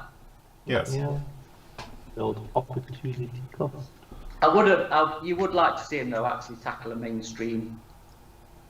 Yeah, I mean, if they did a 109 G6, which the world does need another one, it would just blow everyone out of the water, wouldn't it? Right, keep yapping. I'll be back in 2. Yeah, we are yapping. So, I mean, how many Bandai kits have you built, Nate? Isn't it? I've built a couple of their Star Wars. I've done the BB-8, that was just weird how that went together. It was like Lego. Yeah. But I've only done their Star Wars stuff. Try as I might. Big fan of Japan. I just can't get into the Gundam stuff. It just doesn't do anything for me. See, But I I like this. I've done their BB-8, R2-D2, and I've got a couple of other of the ships. And they are just like on another level, aren't they? I quite like the battle droid type of. Swords. Yeah, not the sort of like the things that look more like the Machine Krieger type of stuff, rather than being the Robots. robot. Transformers. Yeah. Yeah, look. But the thing is, it has to go do massive amounts more than we ever get over here, don't Yeah. So cater to the home market much more. I mean, I went to some model shops in Tokyo, and it was like a 2/3, 1/3 split. 2/3 of the shop was Bandai Gundam, and the stuff that we model, like cars, military stuff, it was 1/3 of the shop. Yeah. You know, they obviously, you can see where the Japanese market is skewed. I mean, that might have been the area that I went in that particular part of Tokyo. Maybe the shops were skewed that way, but I would love to do some Gundam stuff, but to be honest, it just doesn't do anything for me. So I mean, I think who's put on the chat that Bandai Star Wars stuff seems to have gone a bit thin on the ground. They were knocking out a new kit every other week, it seemed, at one point, weren't they? Yeah, there was. It was just there were loads, and like I say, we can't doing the Revell boxings at the minute have gone really dry. We can't get anything. Yeah. They've said none of them's got them in. So whether that's against shipping thing, I don't know. But pulling the felt, no, they pulled the Slave 1 kit was the one that's not coming back out in this country anyway. I think the Falcon's still available, but again, we've not been able to get hold of any of it for months, to be honest. A long time. So because they all do release in A-wing, is it an A-wing or Y-wing or God, Is it B-wing? B-wing. Isn't it? B-wing. B-wing. Phil's gone. He's edited. I thought it was good. Oh, he's back. I am back. I'm being clever. I've got to bring up another screen and do it at the same time as we're live on air, which isn't easy. It's a B-wing they're doing, isn't it? And what else they're releasing? So it's there. Phew. Sorry, what were you saying? Rebel. Yeah. They're bringing out the Slave 1, aren't they? No, that's gone. Not Slave. Cancelled. Mandalorian. Mandalorian. No, I'm on about the Bandai boxings, not their own kits. Right. I'm just on that. It's the thingy of the Bandai boxing. What? The B-wing. B-wing is, yeah. Is it? Yeah. I can't think of the other thing. A-wing. Is it an A-wing they're doing? They've already done the A-wing, 72nd. No, I meant as in Revell releasing it under the Bandai. Oh right, yes. It's supposed to be the A-wing, isn't it? Yeah, that's it. I knew 2 of them. So, yeah, I don't know. Just going back to what we were saying, like, they're just good kits, aren't they? They're good, solid kits. It's just a bit nichey with what they do, I think, for our market rather than their own. So, again, like we said before, you know, I think people, especially us in England, we think the world revolves around us. yeah, And actually, I think, especially for the Tamiya, Hasegawa, certainly Bandai, they've got a very, very strong home market. And, you know, that's what they sort of cater to. And we sort of get everything else afterwards. They've obviously, with Tamiya, we're through the RC stuff and probably is a little bit wider, shall we say, with the rest of the world. But, you know, Bandai, especially with the Gunpla, you know, and all that type of thing, is massive in that part of the world. It's absolutely huge. And they've got right from budget type kits, which we've seen, to 500-600 quid, big kits and all the rest of it, and everything that goes in between. And they've got all the aftermarket that happens, and yet we don't hear a thing of it here, do we? no. Or very rare. You know, I mentioned it once and look what happened. But you know, which is a shame, because their stuff's really, really nice. I do like it. The engineering and the tooling and stuff that, as I say, Bandai does for that side of it. Like we were saying, if they ever were to bring out a Spitfire or a Mustang or a 109, you know, something really bread and butter, it would be the one. A Zero, yeah, it would be amazing. It would be, the engineering would be flawless. It'd be one of those that goes together, doesn't even need glue, and the most detailed thing you've ever seen. But they know what they're doing with their own stuff and they keep it. But if you see how the Star Wars stuff, literally they came out with it, and if you've ever built any of the Bandai Star Wars range, you'll know that the detail is exactly there. It's better in some cases than most normal kits that have ever been released. And they go together flawlessly through clever seams and overlaps. So you've got a seam like this, and then something will plug in the end and it will hide that seam. And you know, I don't know, it's different when you're talking about aircraft and that, but if they're ever to do armour especially, you know, and you see what they were knocking out in 1972, Yeah. if they had carried on, you know, you think where it would be now. You know, that's the big thing. It does make you wonder with the company of their sort of pedigree and their everything being in-house, stuff like that. It does make you wonder where it would go. You know, they could have taken over the world. Well, yeah, I wonder if it's a case of, because this is 48th, and at the time we were doing 35th, the 35th took off bigger, so they dropped the 48 scale range because it wasn't competing. Absolutely, probably. And obviously, a different direction, and just, well, we're not doing armour then or whatever, because obviously they'd have done 35th as well as Tamiya. They would have been competing in the same market initially in Japan before it got to the wider world. So that's probably why they never really went down that road. Yeah. I'm sure I had some Bandai stuff when I was a kid, but toys. You gave me something of Bandai. What was that? Was that not a Bandai thing? What's that sci-fi thing you gave me? So I don't know what it is. It's Japanesey. Oh no, that's an ADU kit. A what? I have no idea what you're on about. Sorry, AR. No, that thing. Oh God, I forgot all about that. Well, I'll put the overhead on. Nathan know all about this. Is that Bandai? Isn't it? No, it's not Bandai. It's something else. But Rico, it's thinking by Rico. Yeah. Oh God, that's them like misty things. Wow. see, the future. Yeah. Yeah. Arai. It's Arai, isn't it? Yeah. Is that how you pronounce it, Nate? 142. No idea. Where did you pick that thing up from?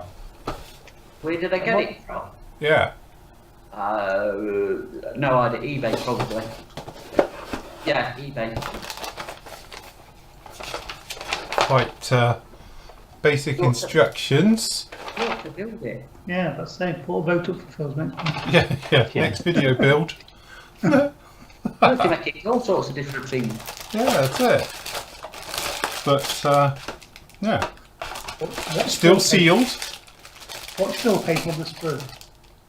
Yeah, but better not paint it on the sprue. I will get properly Macross. lynched. Does that say Macross? Yeah, Macross. Well, that's something to do with that then. I Must be don't know. part of that. Yeah. Probably a very rare kit, and I don't know it. To be honest, no idea. There we go. I'll build that for the Turkey shoot build. turkey shoot build. Yeah, that's it. That'd be ideal, wouldn't it? So, Yes. but yeah, going back to Bandai, I'm sure I had some Bandai toys. Did they used to do toy manufacturing back in the 80s? I think they might have been, you know. But Yeah, I wouldn't think so. Ask me what. I can't remember what either. I can't remember if it was franchise stuff or just their own. I just remember the logo of Bandai. Probably at my mum's in the loft, to be honest. Probably still got some of it, but I don't know. I'd have to do a bit of digging. Because who was the originators of the Transformers? I And can't who did the remember. original toys of Transformers? Was that like Mattel? Yeah, I think it was. It was Mattel, wasn't it? Did the original ones. GoBots, apparently. Bandai did GoBots. I kind of remember GoBots. You won't have your fault. You were well gone. I was clubbing at the time. Weren't you? You was frozen GoBots. Hasbro. John Buller knows. Look, he's the biggest kid out of all of us. So if we figured John will know all this, That's Hasbro, was it, when you said it? was it? What did Mattel do? Were they Star Wars? They was rigid Star Wars, weren't they, Mattel? Yeah, So well, they Mattel did did make lots of Barbie stuff, or didn't they? I think they had the franchise in the 80s and for all the Star Wars stuff, wasn't it? Yeah.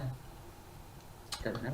Blimey. Yes. But again, the thing is, there's so many different spin-offs and things from that in that part of the world, because Talking Heads saying about sci-fi is quite a small market, again, in the UK. In that part of the world, it's massive. It's huge.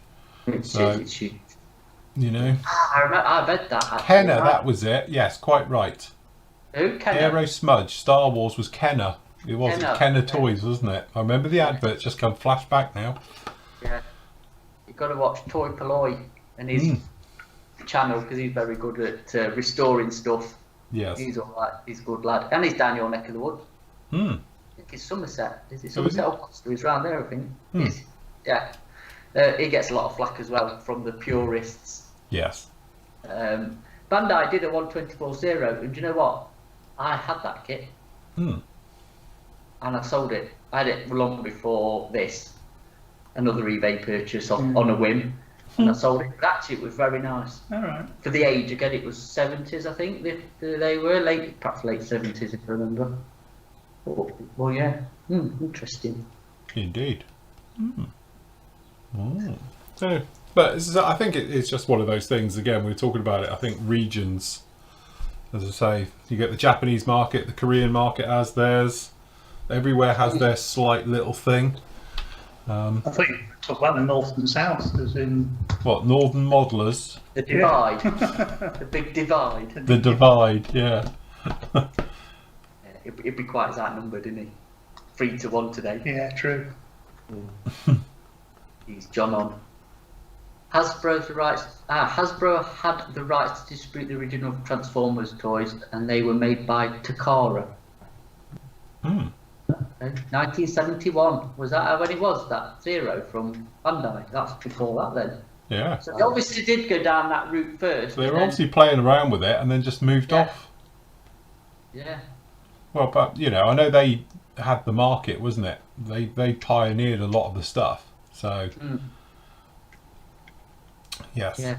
But again, if you look at if you ever want an insight to it, and I know Nathan's been over there, it's that thing where if you walk in their shops, a lot of it is Gundam, isn't it, Nathan? You know, that's what hits you first. It's you look down through the layers, then you get your aircraft and your armour and your bits and pieces. But if they have like the big displays and things like that of them, that's what it'll be, because that's their strongest market. You know, it's a bit like slot car racing. It's huge over there.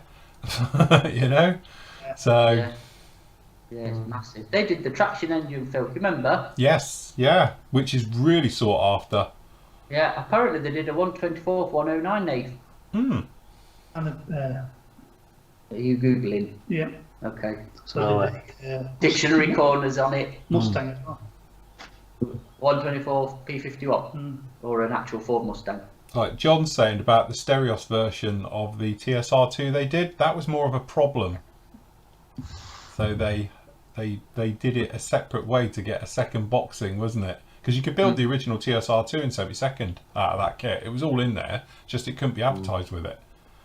So Yes. Yeah. Because they put that TFI2 as limited edition, didn't it was they? a limited edition, yeah, and it sold out. And a way of getting around a limited edition is just put a different box art and call it something else and put some other figures in it. Yeah. The new Airfix 124 Mustang. I suspect that's a re-release, isn't it?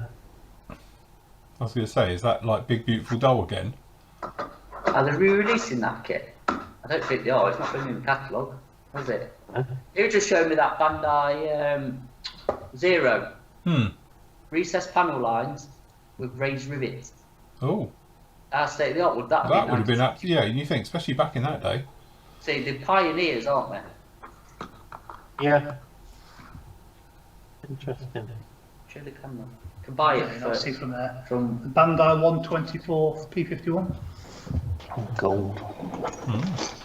the old. Richard said, now that everyone is hunting for the last Kitty Hawk stash gobble, are you guys going to be doing a group build in 2022? A group build like no one can get the kit. Yeah, no one can get the kit. God, it's that time of year to start thinking about those again. I've had a few ideas, but If anybody happens to have that Bandai Steam engine, shoot me a message, because I'd be interested in having that. Just can't find one for love nor money. They were on eBay, but going for stupid money. Do you know what the worst thing is, Phil? Yes, I know. I know. Yes. You could have had one. I know. I turned it down and goes, no, I don't want that. You'd have to repair it, obviously, but I didn't realise you were into that sort of stuff. yeah. Talking of traction engines, do you like my new purchase? Look. A proper one. Can you see that through the There thing? you go, you got a bit of glare. Oh, right, okay. 63. Proper Stingray with split screen. It's got the proper one on the back, yeah. How cool is that? Oh, yeah. That's Can't go cool. wrong with a Stingray. That is uber cool, isn't it?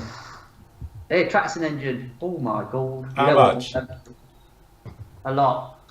There you go, look. 125 quid. There you go. You see, horrendous. Yeah, but Yeah, but no book. Yeah, but no, but I'm not It's paying big. 125 quid for it. Hey, the 112 scale, aren't they? Yeah, they're quite big, Yeah. but it's still an old kit. it's already been started as well. Oh, yeah, you don't Oh, well, want there that. you go. You see, someone's painted it in enamels. Yeah, glued it all together, one key. They- Just think how the good books should be, how much good books should be in if you bought that. Yes. To be honest, I had an option to buy one the other day. What, a real one? A real one, yeah. Oh, things timed out, mate. Can you plug us back in? And Well, the problem is, where'd you keep it? on your drive. I'd have no drive left. Yeah, that's a good point. Yeah, but you could Big tarmac steamboat, your yeah. street. Yeah, but yeah, I could do a bit of tarmacking on the side with it. Yeah, your street always needs doing. It needs to be done by the time I come down because I don't want to wreck my new tyres. Yeah, brand new you might have edge. to reverse onto the drive because there's a bit of a hole out the front of my drive at the moment. I need to get out there and fill it. I need Again. some cold rolled tar. I don't know. So, What else we got just down in here? Apparently the typhoon is circling around. Last night I put up a little picture of the typhoon that's circling around the G7 down the road. So yes, he was up there for 7 hours going round and round in circles, bless him. I thought that Kiddie Hawk was expensive for what they were.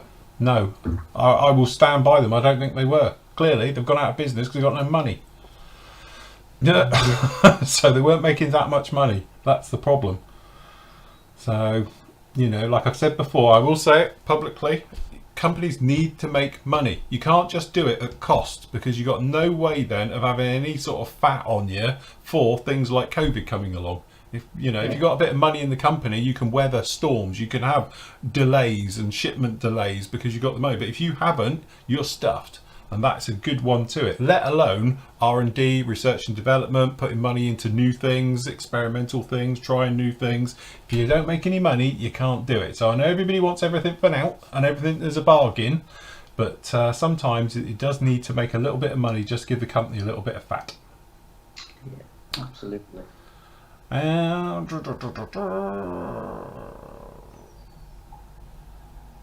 What 92? What? Hold on, he's got one. Who's got one? Unbuilt. Message me if you want to sell it.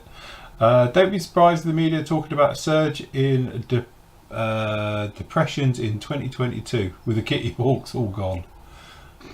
Or might go up with people not pulling their hair out with all the instructions.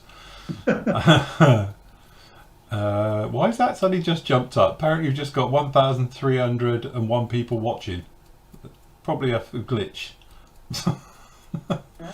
Just a massive spike in the thing just did that, and it was like, okay. Perhaps that's all about the thingy people, Kitty Hawk people, all the staff. Yeah. Oh right, it wasn't the Bandai one. Different one. Okay. Has somebody else done one? Did Academy do it? One of them. What? Steamroller? Yeah. Don't Why think- have I got my head Academy I don't did know. one? Or mini when they were part of Minicraft, was it Academy Oh, Minicraft? perhaps it might have been Minicraft. Yeah, I don't know. Actually, you're right. I can picture that boxing as well. I'll tell you why, because I've got an old catalogue as I do, and I'm sure they did one. Unless it was something else, I don't know. Somebody in chat just put me out of my misery and tell me. Mm. I used to have one of those Mamod ones that you put the proper steam engines. Mm. You put your solid fuel tablets in it. Yeah, and that's right. steam them. Did you have that? I tell you what, though.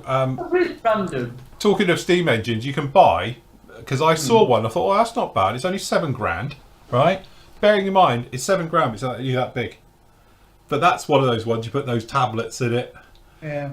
and you can fire. But it's a fully working traction engine, but it's literally that big. It's like £7,000. So. Yeah, but that's like them tanks, isn't it? When we were at Bovington, Oh, yeah, they actually have their own van to, Yeah. Yes. them really, really expensive tanks. Mm. So it's the same thing, isn't it? So So how much was this steam engine, traction engine then? Well, it was a few quid. You didn't get much change out of 100,000, but yeah. 100,000 for something that goes 2 miles an hour. Yeah. How much persuasion were you getting to buy it? Yeah. If I turned around and said to her, "Shall we?" She would have gone with it. Remortgage the house to buy it. That's it. She'd have been fine with that. Yeah, but I have to remortgage the house, sell the other house. That'll be fine. We'll be all right. Bought a traction engine. Wow, I don't know. Dirk's put a link to a steam traction engine. Mm. Pendle Princess, I don't know. Does it take Phil 3 days to get anywhere, wouldn't it, from his? It takes Yeah. 3 days to get off Christ, the one of that would be like 3 weeks to get to you. Oh, Yeah. God. That'd be, yeah. Be an adventure, wouldn't it? You'd have to film it. Yeah, Proper vlog that. you could vlog it coming up. Filling its engine.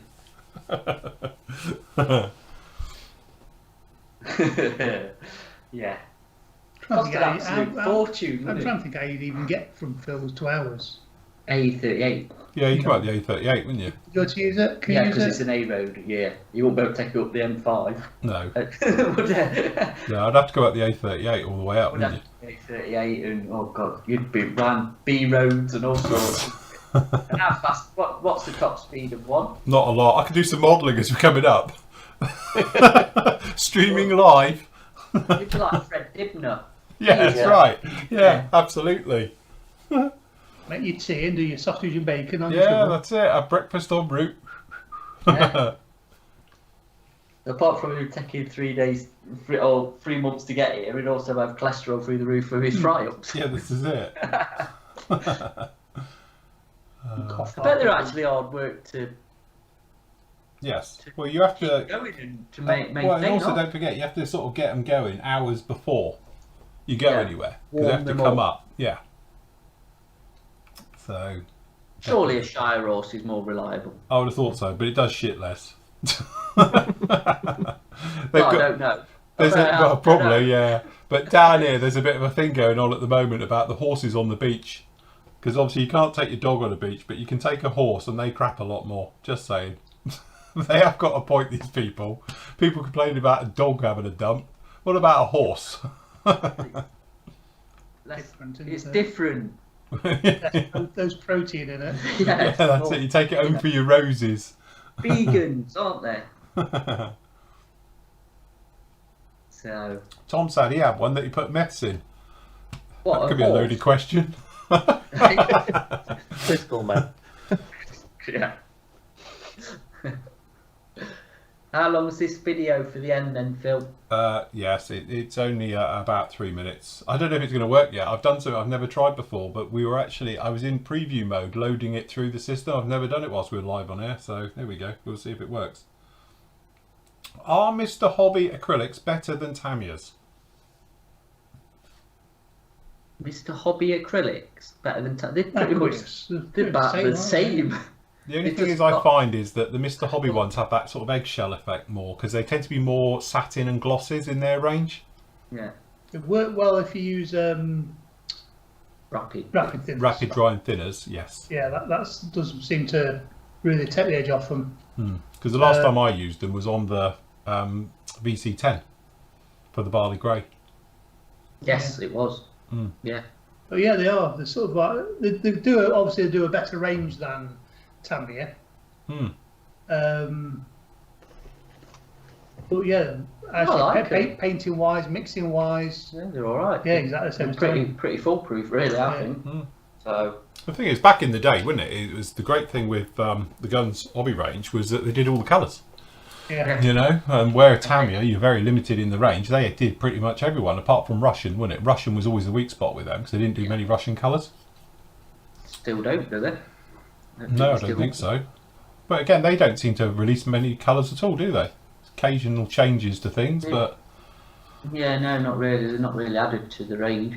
They've actually deleted some of the range, so Yeah. whether they reform, but they've done, like I said before, they're doing a lot of reformulations of colours that people aren't happy with. I think the feedback is like, why is this colour? And then they show us an older one, and it's Yeah. complete, especially the interior green is the classic, it has gone from proper the interior green to zinc chromate. Yes. Yeah. So, you know, why they've done that, I don't know. But there is a few other colours as well I think they're redoing, so we'll have to see. I have to say, the last thing I sprayed with, it's only a little bit, was that blue-green colour for the Zero. Yeah. And to be honest with you, everybody who I sort of trust in the know, when they've seen it, they said that looks spot on. Because a couple of people have said to me, what did you use? Because it looks absolutely spot on. So, for H63. Because again, it's one of those things. You look on camera, I've got two monitors here. On that monitor, it's green. On that monitor, it's blue. Just through calibration. And if you look at it, naked eye, my other half says it's green. I look at it, it looks blue. It's one of those weird colours. So I think it's a win. Interpretation, in it. Yes, definitely. I think out of the range of paints we do, the AK Real Colour, the Aqueous and the Tamiya are all very, very similar. Yeah, I'd say so. Similar paints. You could you could mix them together without any problem, thin them with the same products. Yes. Yeah, they're all very, very similar. They're very easy to use, aren't they? Yeah. Especially for beginners, shall we say, they're very easy to use. And they all come in nice glass jar bottles so you can pour it back in. Yeah, you can. Win-win. Definitely. Bottles. Right, okie dokie. Well, if we're done there, I think that'll do us for today. Big thank you for all of us for joining us today. Lovely to have you along this week as well. If you've been joining us for all the shows, as I say, we're out and about all this weekend getting things done. But I'll be back on Monday, obviously with the next part of this little guy. Will be up with you with the Cobra, and then on Tuesday PM show again on Wednesday. Back to it all. Nath will be on next Thursday, and then we'll be back here again next Friday to make our way through. And we might get a few reviews as well, so we'll go for that as well. Cool, very good. Right, if we're all done, I don't know if this is even going to work. But there we go. Look, the dogs have even all come in now.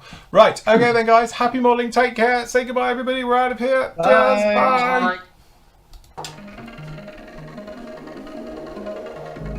I was not ready to falling like I'm wasted. My heart grows heavy. Don't taste me rushing and keep your words naked. You got me blushing. And you forever I'll follow. You'll be my holy ground. You forever I'll follow. In immortality, I can see you and me free. In immortality, I can see you and me free. You left me crying and running through a ghost town, alone and stranded. Why leave me hoping and guessing for the answer?